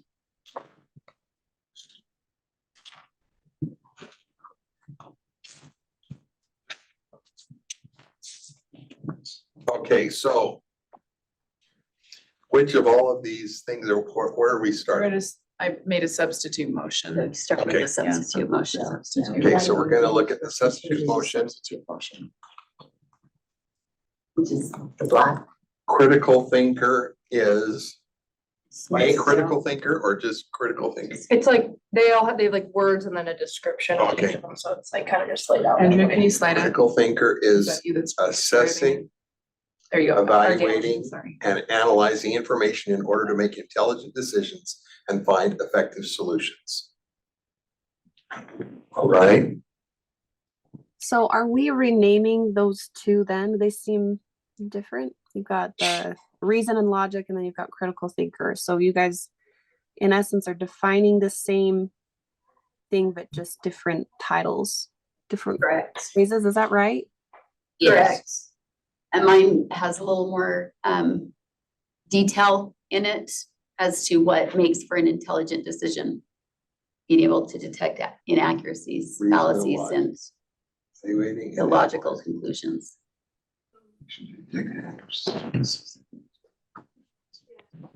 Because that's not being taught really these days. It needs to be. Okay. So we're gonna start with the substitute motion. All those in favor of the words that have been offered to us by member Earl, please say aye. I, Aye. Those opposed? No, No. Okay. That passes 3-2. I would like to make a motion on strand 3 or strand 2, which is the next section, that we approve it as written. strand 2. So all of strand 2 approved as already written by the committee, including performance. Wait, what are we on? What strand are we on? Was that we just Strand did? We're in strand 1. On strand 1. Okay, I still have one on strand 1. Okay, I'm sorry. Okay, So, the last bullet point, integrity. It says as being trustworthy, ethical, reliable, and I would just end the sentence at that point instead of and accountable for learning outcomes. Read it one more time, please. So it's just striking that last part that's already stricken. Add an and or No, it would, oh yeah, add an and put a period. So it ends with reliable. integrity is being trustworthy, ethical, and reliable. Interesting that you want to remove the part of making sure that the teachers are accountable for learning outcomes. Well, that's not integrity in my opinion. Well, It is in this it's class, saying that's though, why. Yeah, Because that's like you're making sure that they're following the standards and the learning outcomes of the course in which they're teaching. Well, if they are being trustworthy, ethical, and reliable, then they But don't you would think a be. key to being a great teacher is making sure you're following these standards that we're spending all this time on and making sure that the students So- are accountable, that the students are understanding the learning outcomes and that the teacher is accountable for such outcomes? So, but that implies that the teacher's job is to force learning outcomes instead of teaching the best they can and then letting the students do their work and seeing how it comes out. If we're forcing outcomes, then that's not really student learning. That's something else. It's coercion, it's manipulation. I mean, the it's learning outcomes force, are it's- created based on the standards in the course and academics. and research, And that's where your research comes in, is based on. accountable for learning outcomes. So they could be accountable for teaching to the standards, but we can't make them accountable for student outcomes. That's on the student. So I got it. They can only be held accountable for what they have control over. Can't force a student to do their homework. They can't force a student to achieve the outcomes that they desire the student to achieve. So we can't hold them accountable for the outcomes. We can only hold them accountable for what's within their control, and that is to teach well. And if there are certain goals that we want students to achieve that, based on the standards, then they teach to the standards. And then the outcome is on the student. Otherwise, we're removing accountability from the student and we're putting it all on the teacher. Is it the outcomes you're hung up on? Because I do think because of this course itself, knowing that there is accountability for parents and for others that children are learning, that they are providing an environment where that takes place. That's where I see this being, because I think that's part, when we talk integrity here, is that they're owning it. They're going to make sure that they provide the best atmosphere for that. So I don't know is it outcomes that's the concern? Because I'm just trying to figure out, because I do think that they need to be accountable. That is an integrity thing for the teaching I that goes think on. it is outcomes because, as Natalie was saying, they don't have control over the student outcomes. So they can't be accountable. So is there something else that could be there then, Well, if it's not the outcome? This is the problem with a lot of the language that we use, is that it's not clear who it applies to. And so outcomes is the students, that's what the students do. The teaching is what the teachers do. And yet the terms have been muddied so that it's almost as if it's both the student and the teacher are accountable for some parts that they don't have control over. And so we need to add clarity to our language, because otherwise people read into it what they want to read into it and don't read into it what they don't want. Does that make sense? So if we want them to be accountable for covering the standards and Which is teaching another- effectively, I know that at the university, that's we one use thing. standards interchangeably with learning outcomes. Learning outcomes, See, and that's where the confusion comes in, Exactly. and it needs to be clarified. higher education, learning outcome Otherwise- is a standard. Yeah, otherwise, things, we will always continue to butt heads because nobody is clear on who's responsible for what, because we all interpret the language that's before us differently. I do think accountability to students and parents is. Well, part that's of different than integrity. learning outcomes. But that's what I'm saying. Is there something there, that accountability? So accountable to parents would be great for the education of their child. Because parents are the primary and the teachers should be accountable to the parents. I like the definition here of integrity as being trustworthy, ethical, and reliable, period. It's implied that that if we have the integrity to work that way in all the different levels that the field offers, you will have accountability to the outcomes, whether good or bad. To me, it's implied. So I like the clarity of those words as it applies directly to integrity. Okay, thank you. Any other Ashley, comments? I think we do, and I'm just trying to think, I mean, there's other areas in here where it does emphasize, and I say what I say, accountability or whatever, that the student through learning intentions and that kind of a thing. So I don't think that, I'm just trying to see if it's necessary or not necessary, kind of, yeah. Anyways, we can vote. Okay. So in strand 3, it does talk about learning intentions. There's a definition there.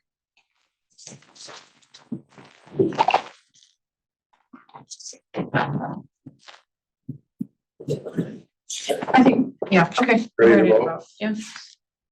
Okay, so we have member Klein's motion, strike and accountable for learning outcomes. Integrity, so it would state integrity as being trustworthy, ethical, and reliable, period.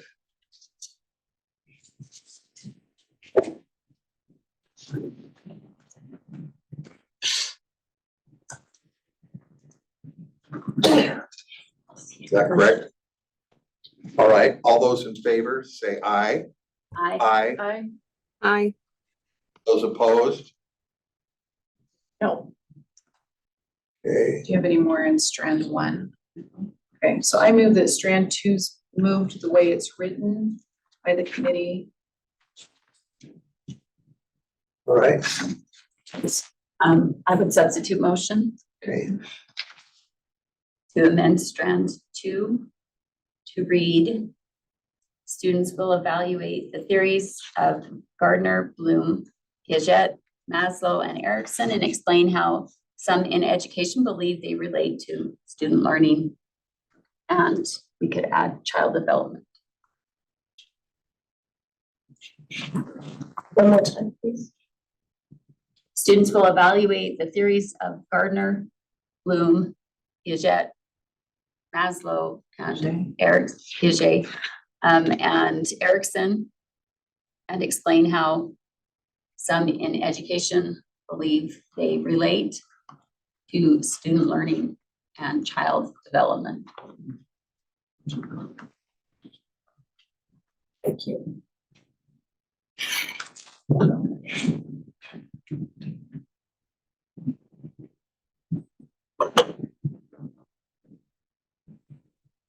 and child development.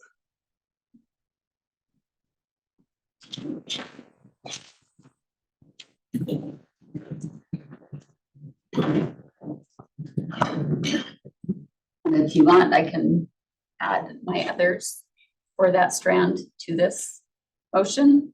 Because you were trying to just do Yeah, is it everything in yeah, yours. you would be, it would, because after this it either does or doesn't pass, then I'd make another motion that would move on. So you can do it, you want there. Okay, You want to add so- all of those? Yeah, so I will also go to standard 2. I don't know if you have that up there or not, but I'm just adding them all together. And I don't know if we had that last week. So standard 2 would read, identify Gardner's theory of multiple intelligences and explain how some in education believe it applies to student learning, and you can add child development.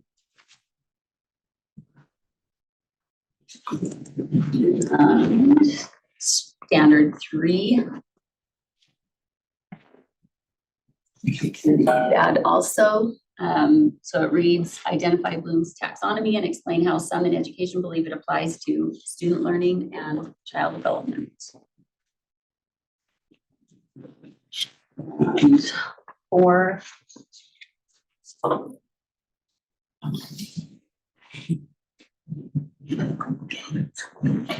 Would be basically the same, identify Piaget's theory of cognitive development and explain how some in education believe it applies to student learning and child development.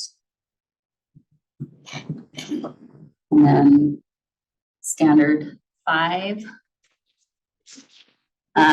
would amend it to read, identify Maslow's hierarchy of needs and explain how some in education believe it applies to student believe it applies to student learning outcomes. And child development. Yes.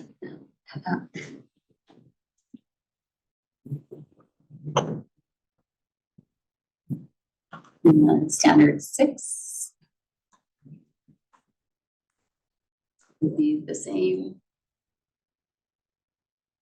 So did you want all those to be applies to student learning outcomes and child development, or student learning and child development? It should be outcomes, I think. Okay. There's a couple of those earlier ones we didn't get that. Partway through, you've changed the word Well, relate to applies.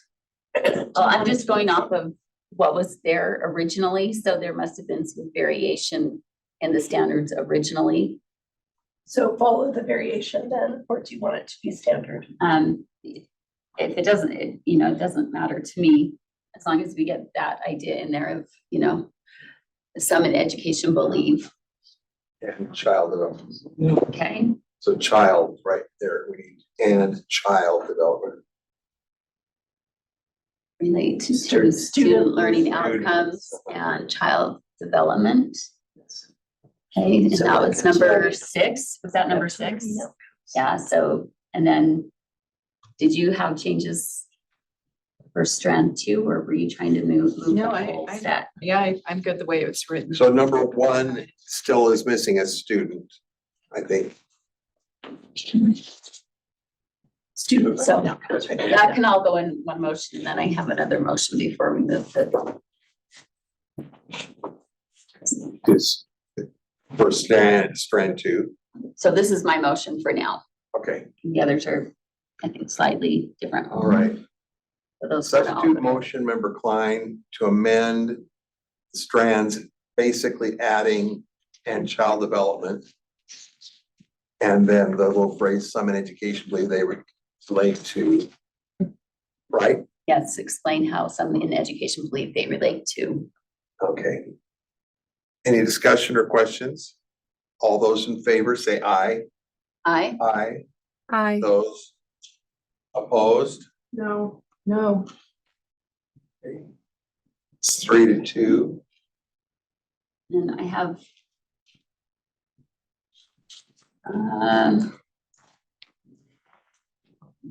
Strand 2. I would move to amend to strike artifact that depicts and replace it with visual depiction of. Where are you on strand? Strand 2, which is in the first sentence under performance skill. Another education word that I've learned that you use as a way of describing something that is like a display or like a. A visual depiction of. It's just, a depiction is just. Well, I get visual. I get it, It's but not I broad. think artifact is like the term that they tend to use in education. It's I a don't broad know. term, Yeah, which means it could be visual, it could be Yeah. representations.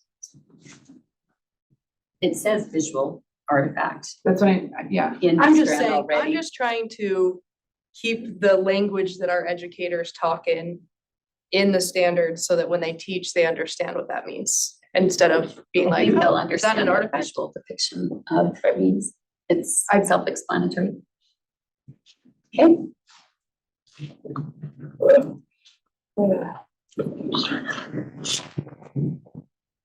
So, Want me to read this a whole sentence? yeah, Students will, let's see, students will create a visual depiction of one of the theories about a developing child.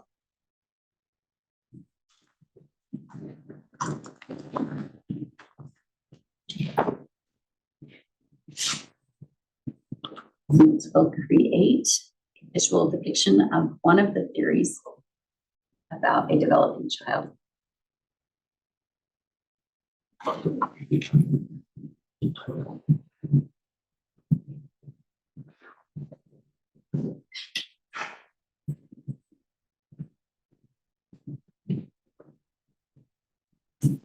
I have a question on this.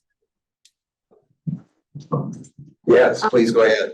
Yeah, just as that strand reads originally, students will create an artifact that depicts. We had inquired about what artifact could mean. There's so many different ways that this could be depicted, right? Other than visual. And I know everything would automatically be visual because we're going to see what's ever put in front of us, right? Whatever is put in front of us. But I think artifact was there because it opens the door to other things other than, say, a picture or a poster board, like something that would be engaging on a different level. So maybe I'm just looking for some clarity here on what artifact means. Visual is already part of the strand. I didn't change that. That was already there. It says the original says students will create a visual artifact. Mm-hmm. So I just kept visual. Yes, and you're changing that to depiction of. I was just wondering if artifact brought in other ways to create a visual depiction, and this could be, I don't know, Talia, maybe just so I understand what the use of artifact is. Ashley, are you able to answer that one? I am. Let me know if I cut out. I'm almost to my house and there's a couple of dead spots. Just like board member Real said, we use artifact. It's the common language within education. It allows teachers to not be put in a box where every kid is creating a PowerPoint, or a kid, if there's something like exciting that they want to do, it allows them that freedom in order to meet the standards. If a student has a learning, an IEP 504, it allows them to be creative and yet still successful in showing the performance skill.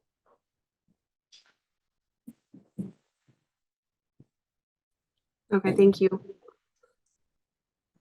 And so member Klein, if I could just verify then, visual depiction, would that also address like maybe what Ashley had just said? If it was just visual depiction of.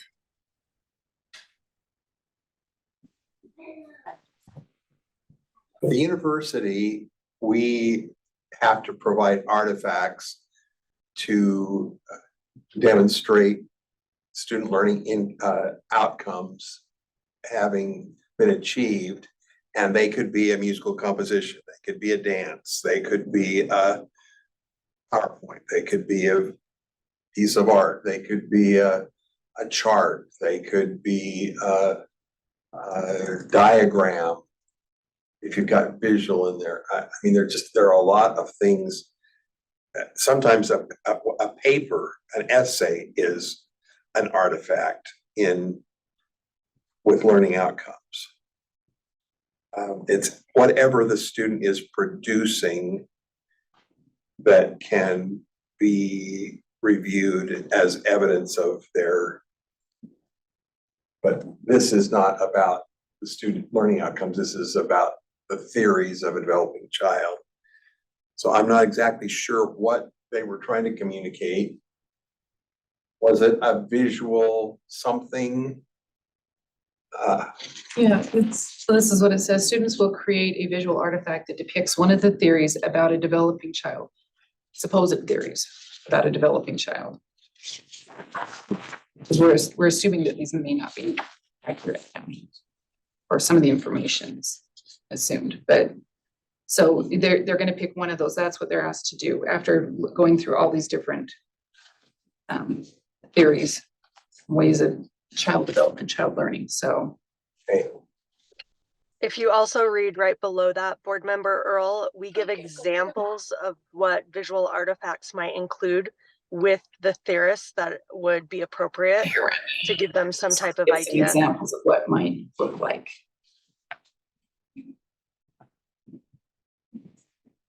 If that's helpful.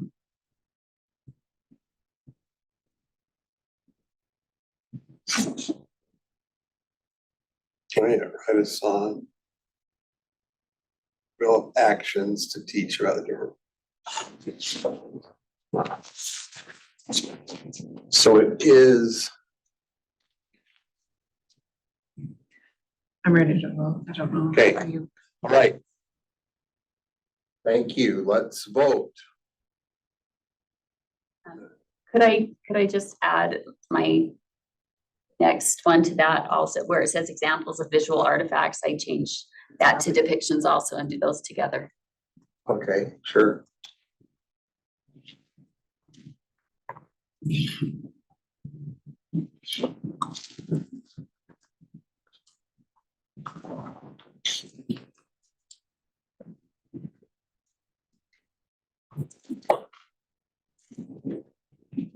But he's not on the document. They were just, I read back on the email because I couldn't find them either, but the boxes were too small. So when she was, I think, Well, I fixed that problem. That was for the lengthier ones. I'm not sure. I have yours here though. Yeah, as long as you can see where I'm talking about. Just as examples of visual artifacts could include, Yeah. just say depictions instead of artifacts. Okay, Okay, all those in favor, say aye. aye. Those opposed, say nay. No, Nay. Nay. No. trained today. Then I have a motion for that third bullet point under performance skills, strand 2, where it says apply the theory to a real life experience of a developing child. So I would, and this is a bit lengthier, so I don't know if you just don't have it, but Can I know it doesn't matter, but can I actually change my vote on that last one? I'm good To, with that. okay, please, to yay, only because if I can just interject here, I just, again, Googled the meaning of visual depiction means any photograph, film, video picture, digital or computer generated image or picture, whether made or produced by electronic, mechanical, or other means. And so it covers it all. so it seems maybe it's actually more of what you're looking for. Is that right? Well, I think the intent is the artifact is something that an educator is already familiar with. Not that I'm sure depictions works, but it's just that they're familiar with that because they have to submit artifacts for different courses and different things. So it's something they'd be familiar with. So, but yeah. All right, that's okay. Anyways, it doesn't matter, but yeah. Yeah, thank you. So my next one, under the strand 2 performance skills, the third bullet point would read, you ready? Evaluate a theory based on. You surprised me. Okay, I thought you were gonna go apply this, so I'd already had some Out there is the green. I don't know if that's helpful. Evaluate a theory based on, Oh, it's right there already. okay, based on reason, logic, It's already there. and sound research. So I'm just Oh, reading sorry, I'm it. sorry. Yep. Then look for strong causational evidence of the theory in the real life experience of a developing child that either strengthens or weakens the theory's claims. Make your argument for or against using the evidence gathered.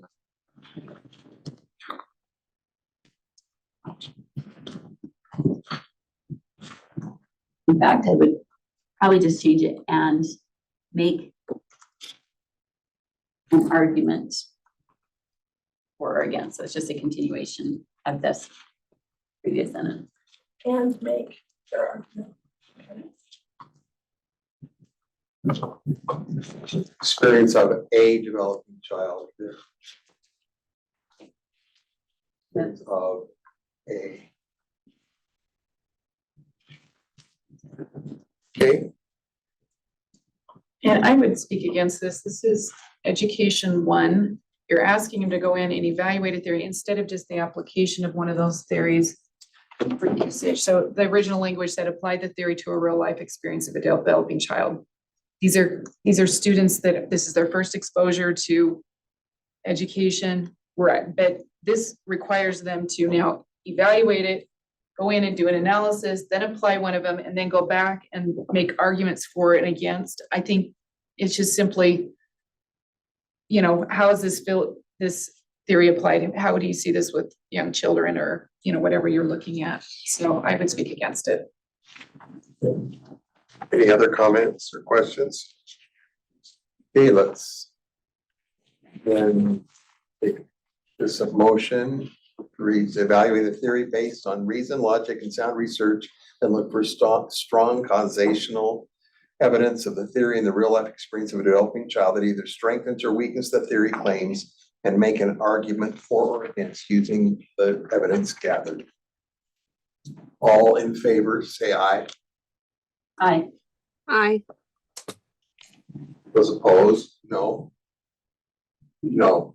No. Strand 3, I would move to amend to read. Students will develop and present a lesson plan connecting learning goals and assessments by using instructional strategies. So what did you take out?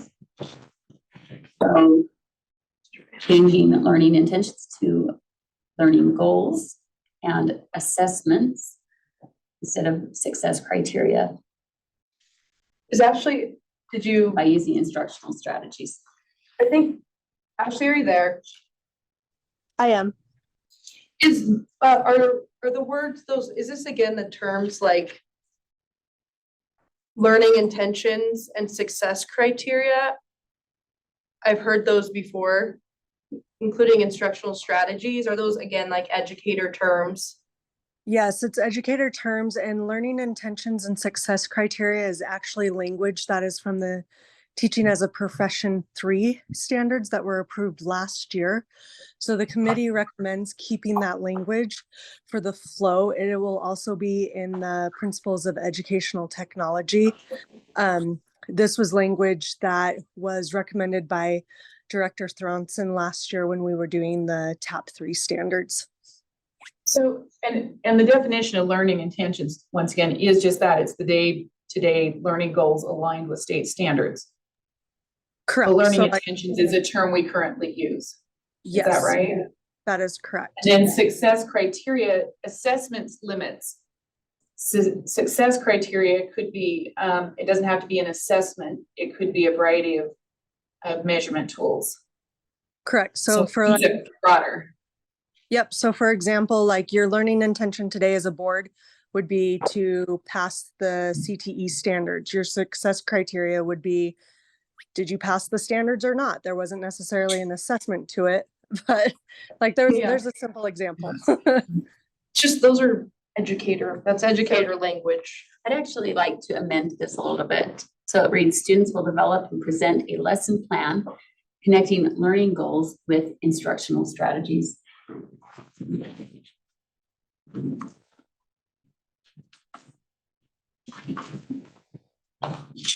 By using, no, just period. That.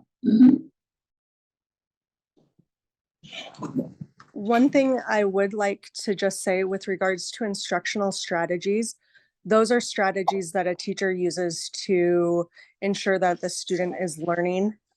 Like board member Earl stated, this is the first class within the K-12 Teaching as a Profession pathway. This is mostly your 9th graders or some 10th graders that are taking this. They're not going to have that instructional strategy piece. It's more of them understanding what is a learning intention. Did you meet it? And I think that once you get to the performance skill, it will show you like what it is that we want the students to take away with regards to this. And it's not them really creating an in-depth lesson with multiple strategies. It's we want them to understand what a learning intention is and what the success criteria is. Okay. Learning intentions and success criteria are specifically goes specifically back to John Hattie and his flawed research. And you can look it up and read all of the actual statisticians and their research on John Hattie and how he goes terribly wrong on how he calculates effect size, etc., to come up with his learning intentions and success criteria framework that he uses. And so this is moving us in the wrong direction. And it's as prevalent as it is, does not mean it is proven. In fact, it has been proven terribly flawed. And so that is why I want to move away from learning intentions and success criteria that puts children's learning in a box, in a very confined box, instead of allowing them to learn whatever they're able to from a certain activity or assignment. They are now zeroed in. It's like when I was in school and I had a history teacher, what she would do, she gave us a worksheet that had the exact words verbatim from the textbook with blanks. And all we had to do was go through and skim through to find what word was missing and fill it in. Did I learn anything from history that year? No. I went through the whole textbook, but I didn't read anything because I was looking for the blank. And that's what the success criteria and learning intentions are. It's a checkbox method that limits rather than expands learning.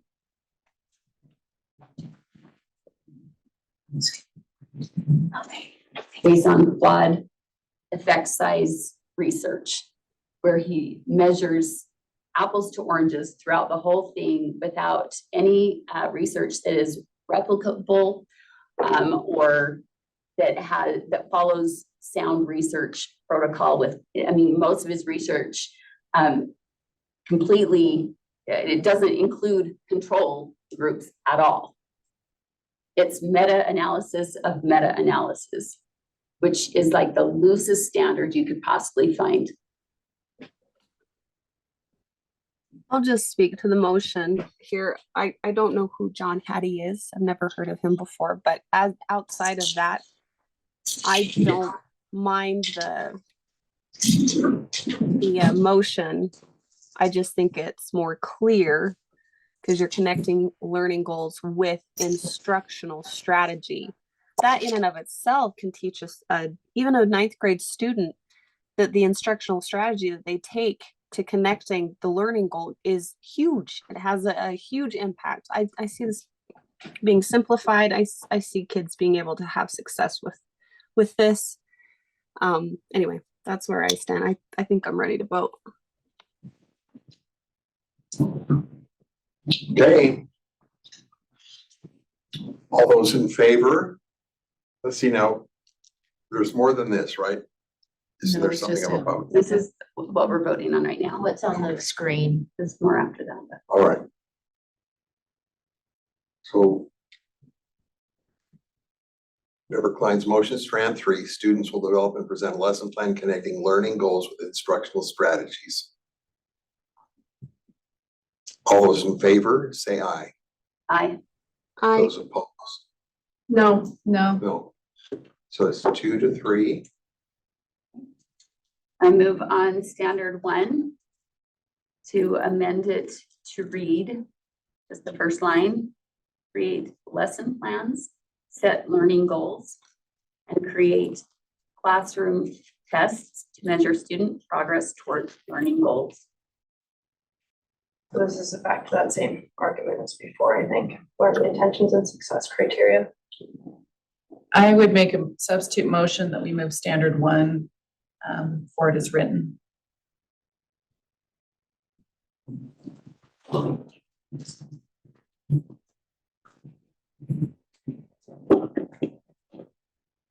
Okay. Speak to that. I think we're using learning intentions, which are the goals, the success criteria. Right, So let's vote. Member Earl's substitute motion moves standard 1 forward as written. All those in favor say aye. Aye. Those opposed? No. No. Are you and I? Say hi. Yes. 3 to 2. That was just standard one. I'd like to make a motion on standard 2, where it says instructional strategies are. I would like to change the language to instructional strategies are techniques educators use to help students become proficient learners. And then strike the rest of that sentence. How do you define proficient learner versus a student that becomes academically proficient? Proficient learner. How do you define learner? How do you find learner? The How do student you- that's learning would be the student. I think this is referring to the student, that it's their learning being proficient, and there's a variety of ways to measure that. It depends on what you're doing. So if it were math, for example, in my math class, there are certain ways we do proficiency, and it's based on assessments as well as assignments that are turned in. We could say that they're proficient in an area because we measure those. So I can validate that based on the outcomes of their work and the things that they're doing. So we're moving towards becoming a proficient learner. What about the saying become academically proficient instead, so it's more concrete? So what is academically proficient? What does that mean? That would refer specifically to reading, writing, math. So not The this basic- class then? There's lots of classes kids take that are not, like music, right? Are those not, what do you consider academic and what's not academic? What can be measured, like So- you said. So- Objectively measured. That's what Proficient becoming. proficient. But a learner, how proficient somebody is at learning is different than proficient at reading or proficient in music or proficient at art.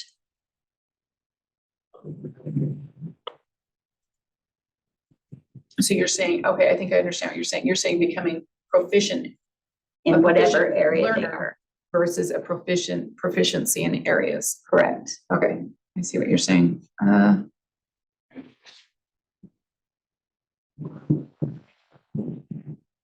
Is academically, does that,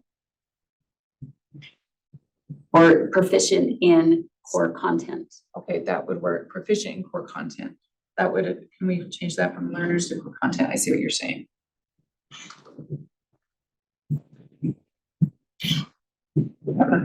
Proficient in core.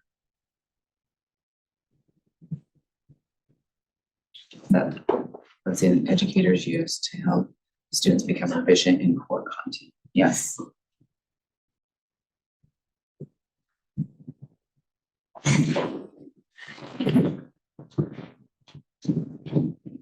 Thank you. I'm ready. I don't know if there's somebody else. Okay, so what was the original? Since we're, Okay, the we don't original have was, it's right here. It was our techniques used to help students become independent learners. Independent learning, I don't think is what we want. I mean, we do want to be independent learners, but the primary goal would be proficient in the core content, or as we've outlined here. If they're proficient, then they can be, and that moves them towards becoming independent. But independent As an objective in and of itself. is not a good standard. Can I just make a comment? Yeah. Now, core often implies reading, writing, and math, as opposed to arts and CTE and languages and some of those. Should it be state Outside standards core. then, or? Class content or Course content. course content. Okay, course content. Yeah, that's what I was worried with. The That's good. activity Work for you.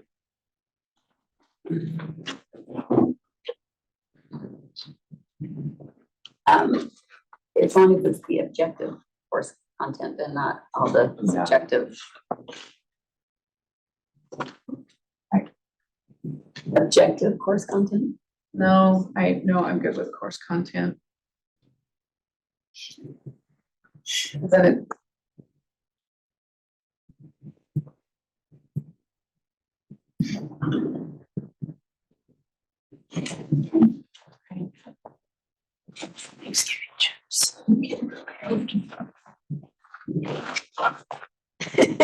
Okay, so here we are.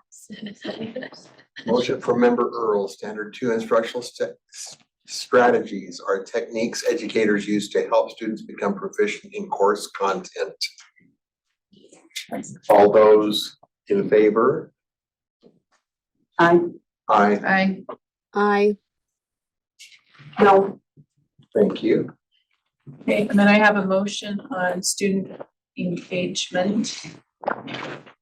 I would make a motion that the language say student engagement is the degree to which a student is focused, actively participates, and completes academic coursework. Does someone have that, or do you want me to read it again? You got it? It's just slightly different number. Yeah, just creates, I think, better. It's good. Okay. We can vote on that. Ready to vote on that? So is that, I mean, I have a lot of students engaged in my music classroom, but they're not necessarily doing academic coursework. And as a dancer, I can engage students. So it's not academic. Let's see, did I have academic in there? Degree to which a student is focused, actively participates and completes. Oh, I see.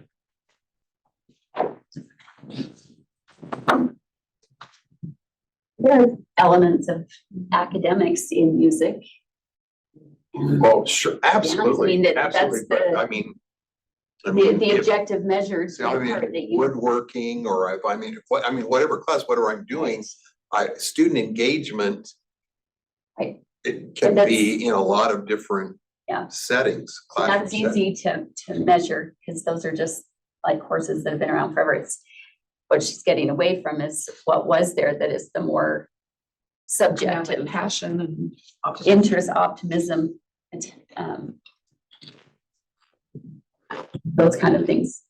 But if they're dancing, if they're participating in what the course requires, Yours then has they're. curricular requirements. We could change it to that if that completes curricular requirements. Does that work, Randy? Sure, I mean, yeah, I just thought academic was kind of So the curricular requirements. excluding That. some areas That- where you want students to be engaged. So that basically takes it to what mine was. These are Thanksgiving. What if you used learning experiences instead of academic?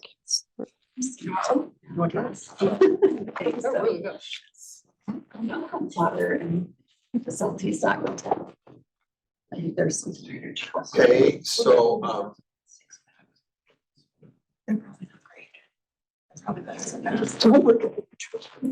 Read it out. They're not bad. Vote. Yeah, let's.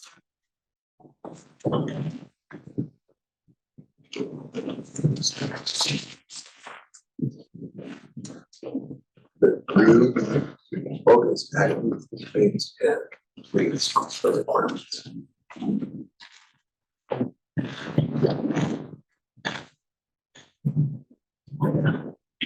Okay. Ready to vote?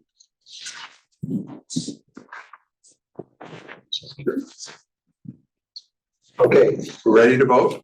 Yep. All those in favor? Say aye. I. No. No.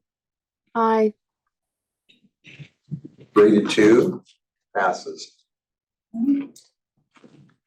I would move to amend strand 3, the performance skill.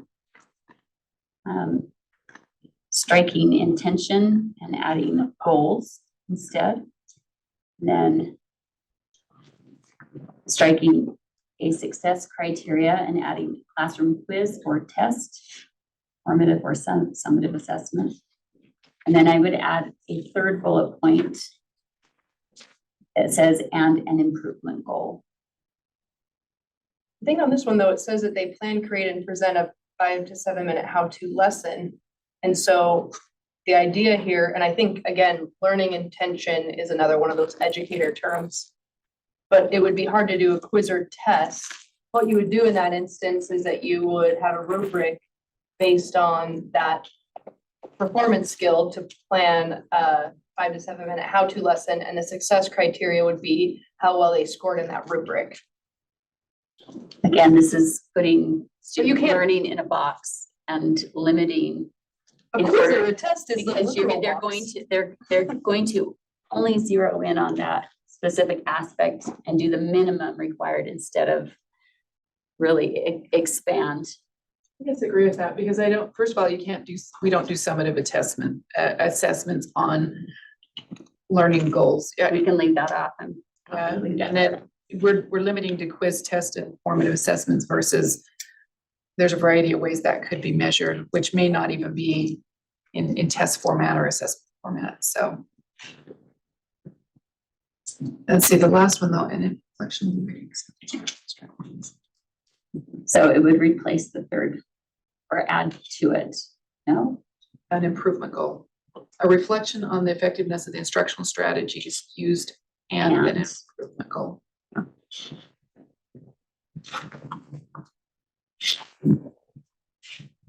How it just help, okay, so the reflection, a reflection would not actually, usually a reflection includes how could I improve?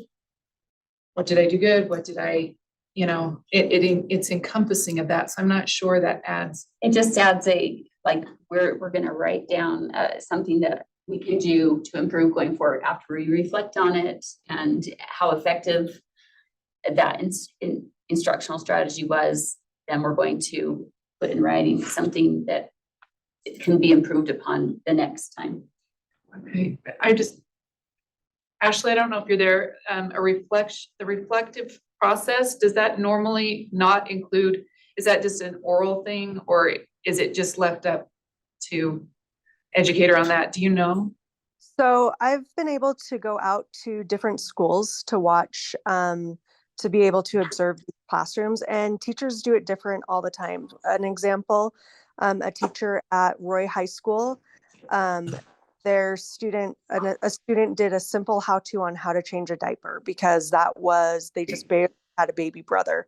And so the learning intention was, how do you change a diaper? The success criteria is she brought 3 different stuffed animals of different sizes and shapes, brought a diaper, and had students come up and demonstrate them changing a diaper. And then the reflection that teacher chose to do was she first asked the students that participated in the lesson, what did you like about the lesson plan? What did what were great things? Kudos, right? And then what is some constructive criticism or constructive feedback to think about for the next lesson that they do? It's not necessarily a write down. It's let's do this,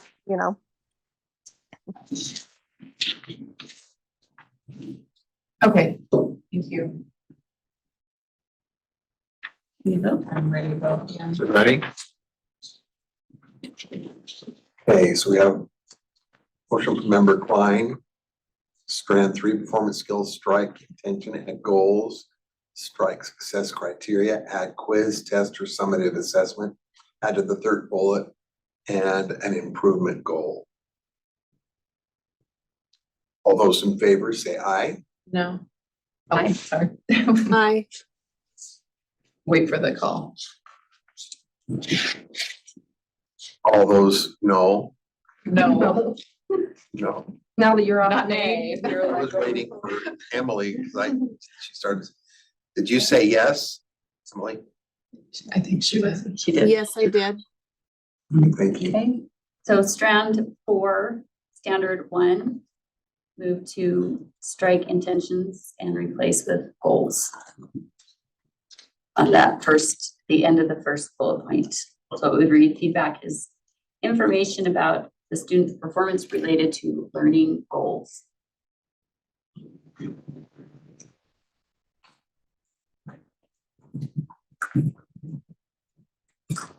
Okay.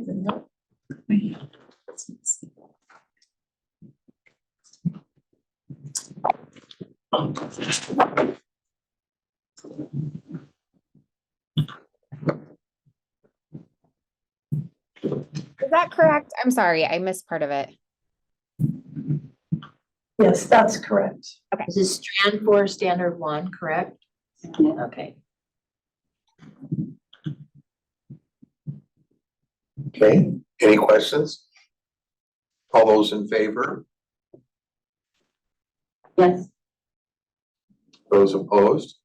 I'm a yes. Okay. True. And standard 2. On the first sentence, where it says identify formative assessment and how it evaluates student learning, I would change, or I would add and informs the educators. I have classroom, but I would put instruction instead of classroom.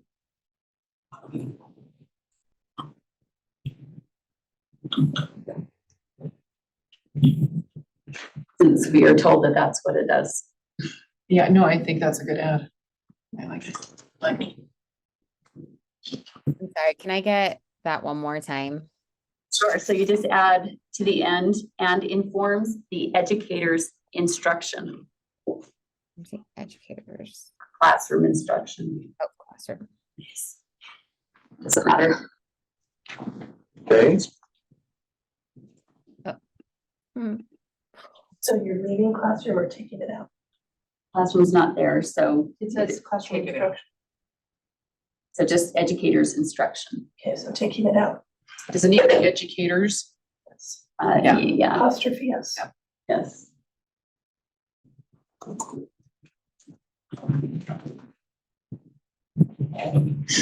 Well, on student learning, it doesn't have an S, so if we did student learning and educator instruction, we keep it consistent.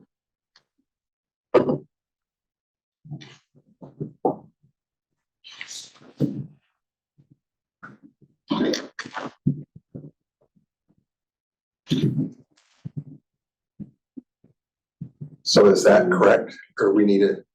I think it just, and informs educator instruction. So So get rid take of out that. the- And the classroom. Okay, better.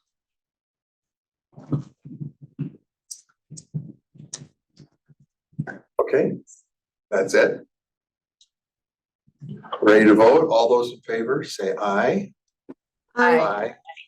Aye. Okay, that's unanimous. And then standard 2, the last bullet point, it says progress, forward movement toward a learning intention. I would strike toward a learning intention and add towards the state's desired outcome. I think I have student learning there, but I would just put outcome.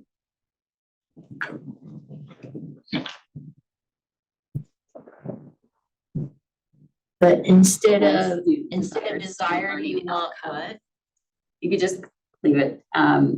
So it says towards the state's desired student learning outcome. So forward movement towards the state's desired student learning outcome. Towards the state's desired, like, Correct. Actually, put it to the standards instead of the student learning outcome. Forward movement towards demonstrating state standards. let's say that again. So toward the state desired, Toward the state's Standards. towards achievement. Let's see, wait. Forward movement toward achieving state standards. Let's keep it simple.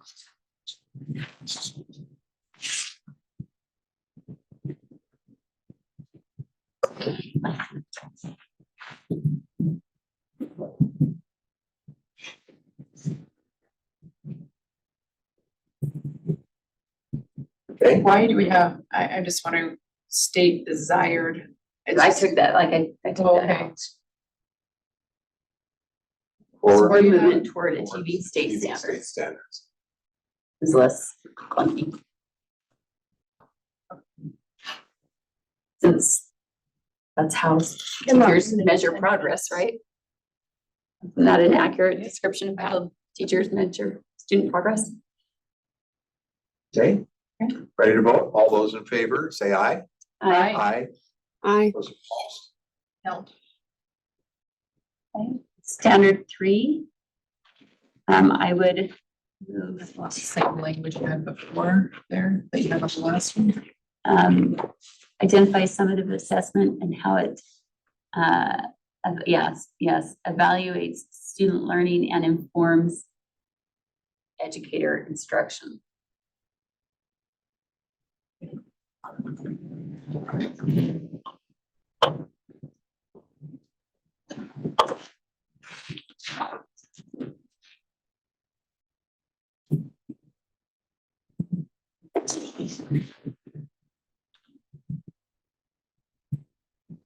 So take out the in classroom.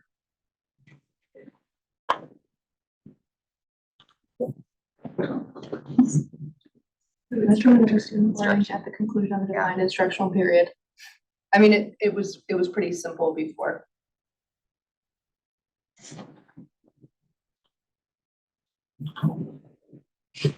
Just that evaluates student learning before, But but it we were says just so. adding and informs educator instruction since that's what, Yeah, it helps. Oh, I'm looking at the next one. yeah. Okay, are we ready to vote? Yep. Yes, and All those let me in just favor? sorry, this is standard 3, right? Yes, Okay. All those in favor, say aye. I, Aye. Aye. Those opposed? I, Okay, well, we had a lot of ayes. Are you an Is that aye? enough? I'm an aye. okay, okay, and then summative assessment, I have a motion to amend standard 3 bullet point 1 to read summative assessment is a measurement of educator instruction and student, I would add student progress towards state standards at the conclusion of a defined instructional period. Right? Amended it slightly from what I had. So the first one was, okay, so summative assessment is a measurement of student learning at the conclusion of a defined instructional period. I added in educator instruction like we did before. An assessment is a measurement of educator instruction and student progress towards state standards at the conclusion of a defined instructional period. We don't have Darren online, do we? I just feel like we're removing a lot of the educator terminology. That's the part that worries me I about a just lot don't of know time. if it's not always I just that. added so. I just added clarity to, because Darren says all the time that that the assessments, the state assessments are to inform educator instruction as well as, Well, it's to student learning. inform, but you're actually saying it's a measurement of their instruction. okay, so Do you we see- just put it as summative assessment informs educator instruction and is a measurement of student progress. That I could go with, but Okay. So let's do that. Summative assessment informs educator instruction and student progress toward, or student progress towards state standards at the conclusion of a defined instruction. That is a measurement of. Yeah, that works. yes. Okay, great. Those in favor, say aye. Aye. Aye. Those opposed? No, I'm an aye. I have a motion on strand 5. One more. Oh, you do, For sorry. that, yeah, so standard 3, competency, I would add to the end of that and determined, let's see, yeah, and determined by the state. So it would read demonstrating learned skills and knowledge as expected and as determined by the state, or as determined by the state. Expected and determined by the state. So Why just is that necessary? I'm just not, I help understand why that would be. Well, because competency is based on the state's definition of competency or success.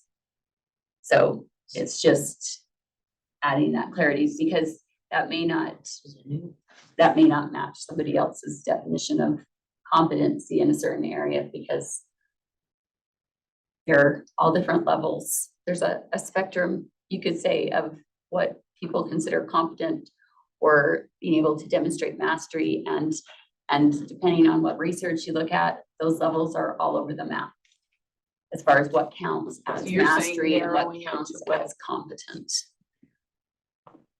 Because I would argue in many cases that competency is a lowering of the standards in many cases, and so, like I'm saying, as determined by the state. So that's just a more objective reality. We're just Yeah, so Leah, does adding that, clarity. does that add clarity Ashley, I'm just wondering, because I can see board member Klein's not wanting to make it so broad, but at the same time, does this actually mean if it's not defined by the state, we can't have a competency? Does that make sense? So an example that I would give like in my classroom is you have your competencies within standards that we teach. But for example, in elementary school, for a kindergartner, a competency might be that they can line up and walk to the lunchroom. And so we try to give them like there's your competencies that you have within classroom management, there's competencies within standards. And so it's just, you're demonstrating learned skills and knowledge as expected. And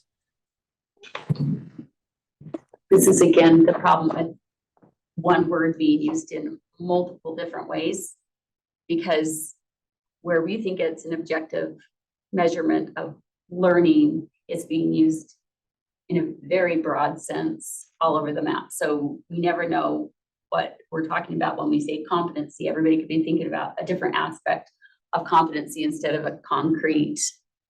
That's why demonstrating learned skills and knowledge as defined by who.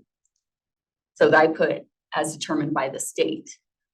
And that's probably not even narrow enough, because everybody has a different definition of what competency means. It feels a little, I just keep going to think about, like, this is one class for these students. They are going to move on if they go through this pipeline to become an educator, a lot more information on those different pieces. And if I'm an educator, a teacher that's working on teaching these students a basic knowledge of being a teacher or an educator, I think it's superfluous at this point, like adding that instead. It's not gonna change how they're gonna be teaching the course. I'm ready to vote too. Okay, all those that are in favor, please say aye. Aye. Those opposed? No. No. No. I have a motion. I have a little different definition for FERPA. See if we can get closer, Natalie. I just, Strand 5 standard. yeah, Strand 5 Standard 1. And the reason why is we don't usually refer to what something was when we're referring to it. But I know where you're Skill headed and with action. this. Yeah, because we don't go back, I mean, we don't pick laws from this session and say, oh, it used to be, you know, so but it's that. But they're still treating it So let as me give, in the way it's written, as if Right. it was the So way let me it see. was, and it's not that way anymore. let me So try this and just tell me if we need to fix anything. Is a federal law that addresses parent rights regarding their students' education records and defines the conditions under which schools may share education records with third parties. That is exactly what FERPA is. and they define who But that's the condition. qualifies as a third party. Even as a Yeah. school official is now defined as a Well, it's not just school official, there's a whole bunch of anybody, people well, that anybody qualify. with, in contracts, all they have to do is name an entity, a school official, and then they have access to all the records, which they do regularly. Right, it's In highly the flawed. contracts, we It's flawed. pass. It's They a just flawed law that needs to be name approved. anybody upon a school official that they technology, want but to it's call not- a school It's official. not there yet. Does this get close to what it currently is? That's exact, I mean, I do FERPA training, every year I have to do FERPA training, and that's basically exactly what it is, except for when you teach college, you can tell us that they don't get to talk to you about their It students. defines the conditions under which it may be shared, and that's what it does, and it needs to be mended. But we can't, going back to this language, it says originally written, we can't, because it's I not get what it. it is, so. Yeah, think on that, see if that works. I did reach, Katie shared a couple of possibilities. This one, is the one I liked the best. Shared education programs. Parties,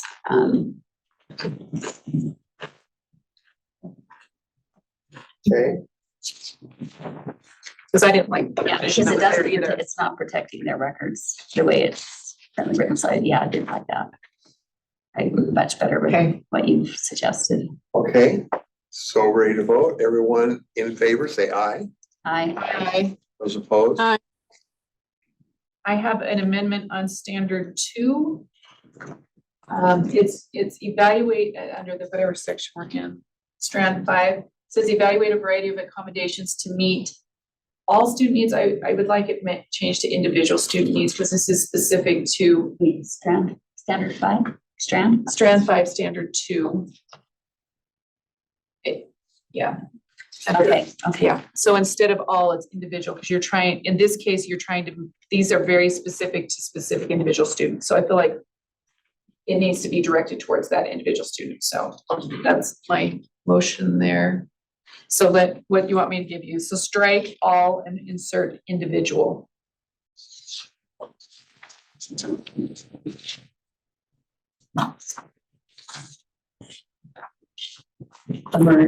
We're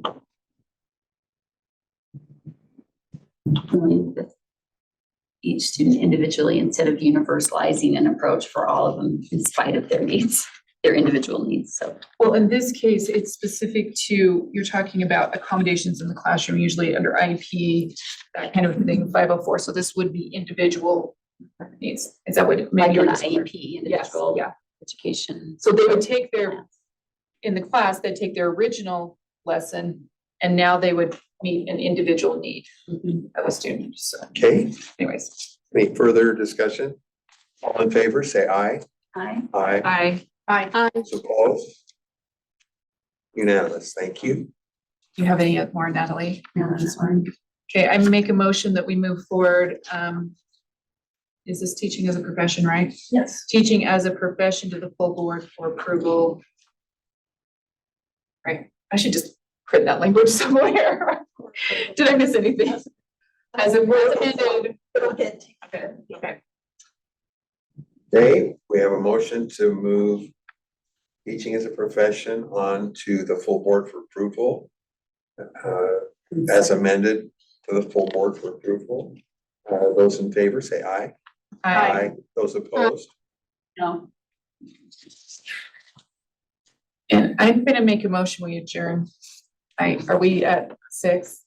You've got about 5 minutes. Is there something we can do in 5 There's minutes? one thing that you can look at and decide if you can do it in 5 minutes. Okay, And that would be mechanical engineering design 1 and perfect. 2. I have that one. I just have to leave at 6. nine. And so this goes back to the workplace skills discussion, different from Skills USA, but more like what Do you have a page number? Which- it's page, well, my numbers are gonna be different than your guys'. at this Okay, point. yeah, that's all right. It's towards, it's not all the way to the bottom. Oh, let me type in mechanical. Yeah, that's what I just did too. Oh, no, we're not trying to pass this out right now. There's Cause I've only- got Oh, you have amendments on it. You have, I see one amendment you have. Yes. Is this it? The culture of, so it would, it's at the bottom of 248. Page 248, where it says contribute to a culture of safety by, and I would strike a culture of and add workplace in instead. So it would say contribute to workplace safety by, and then it lists things. So what's the class again? It's right here, mechanical engineering design 1. Is that the one you were talking about, Talia? Yes. Okay. You had this same discussion on an earlier class. You take care of this.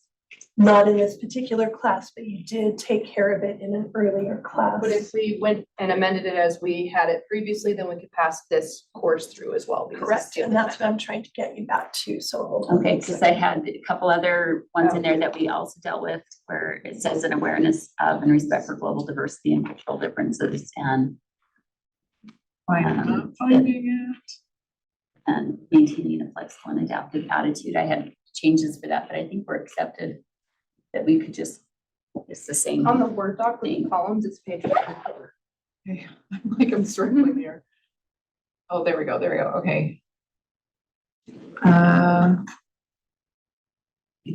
Okay, so do we have a couple we can do real quick then? Yeah, Because there's a this should there's a go few. fast Okay. if we can find the, I mean, I have it's the same.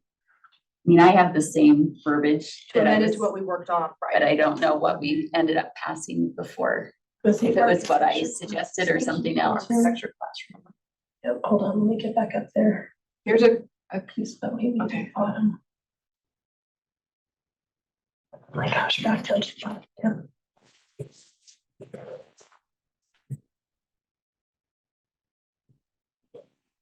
Okay, so we had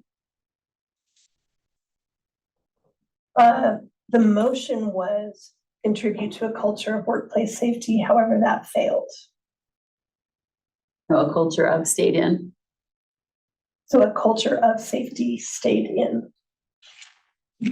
Okay, and then on the other two bullet points in Is that there an same area. attendance one? Did you want to move that attendance one or not? Attendance? I'm looking at this, it says exceed the established school attendance policy to establish, and you wanted to make it Where is that? established. I'm looking just on my computer, so I know. Oh, I don't know where that is. I'm looking at the actual document, the whole standards document. Oh, So I don't know where that is. I can't tell. It doesn't.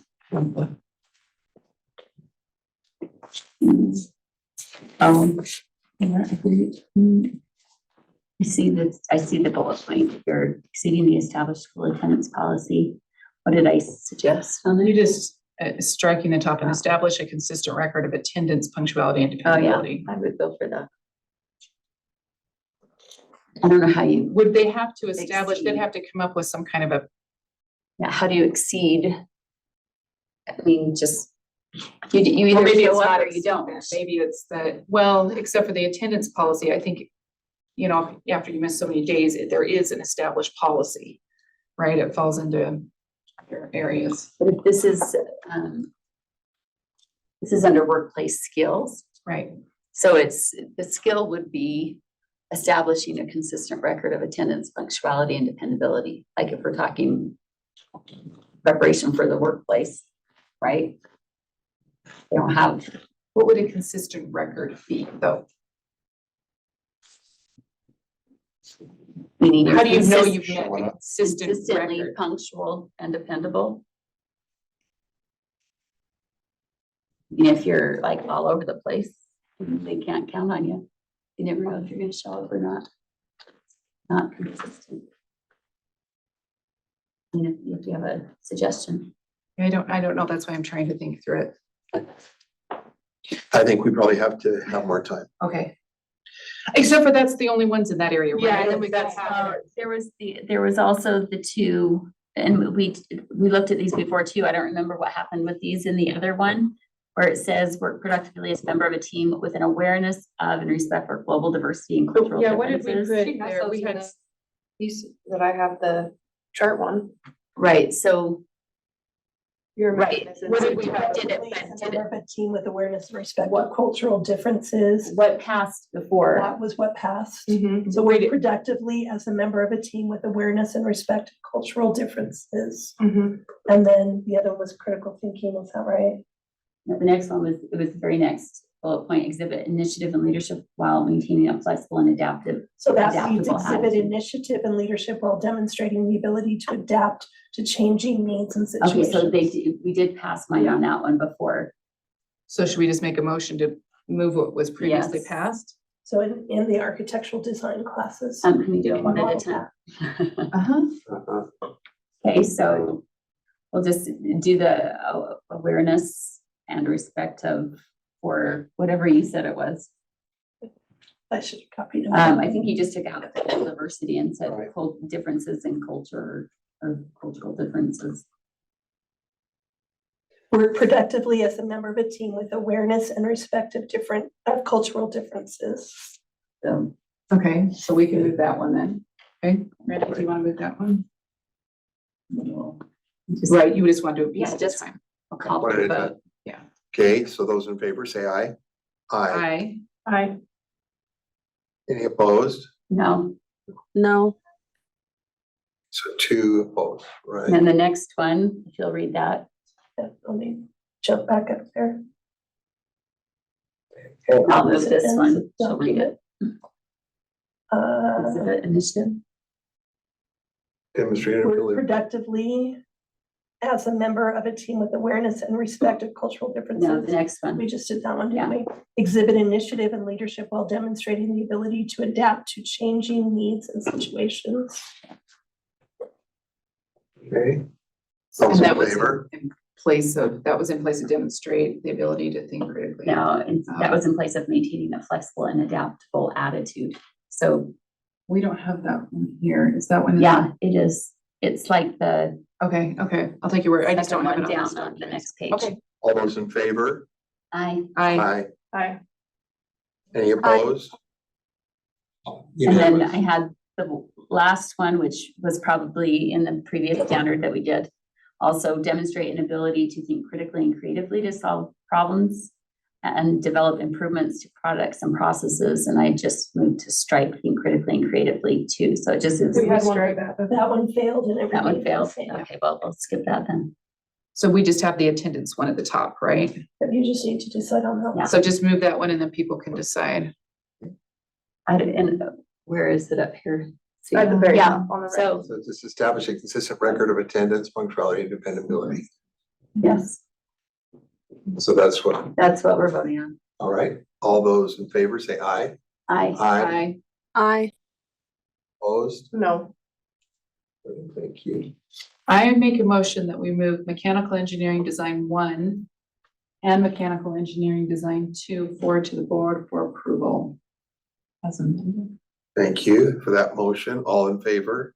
I, Aye. I, Those opposed? None. Okay. So we'll accept a motion for adjournment. I make a motion, we adjourn. All those in favor? I. I. I. Thank you, everybody.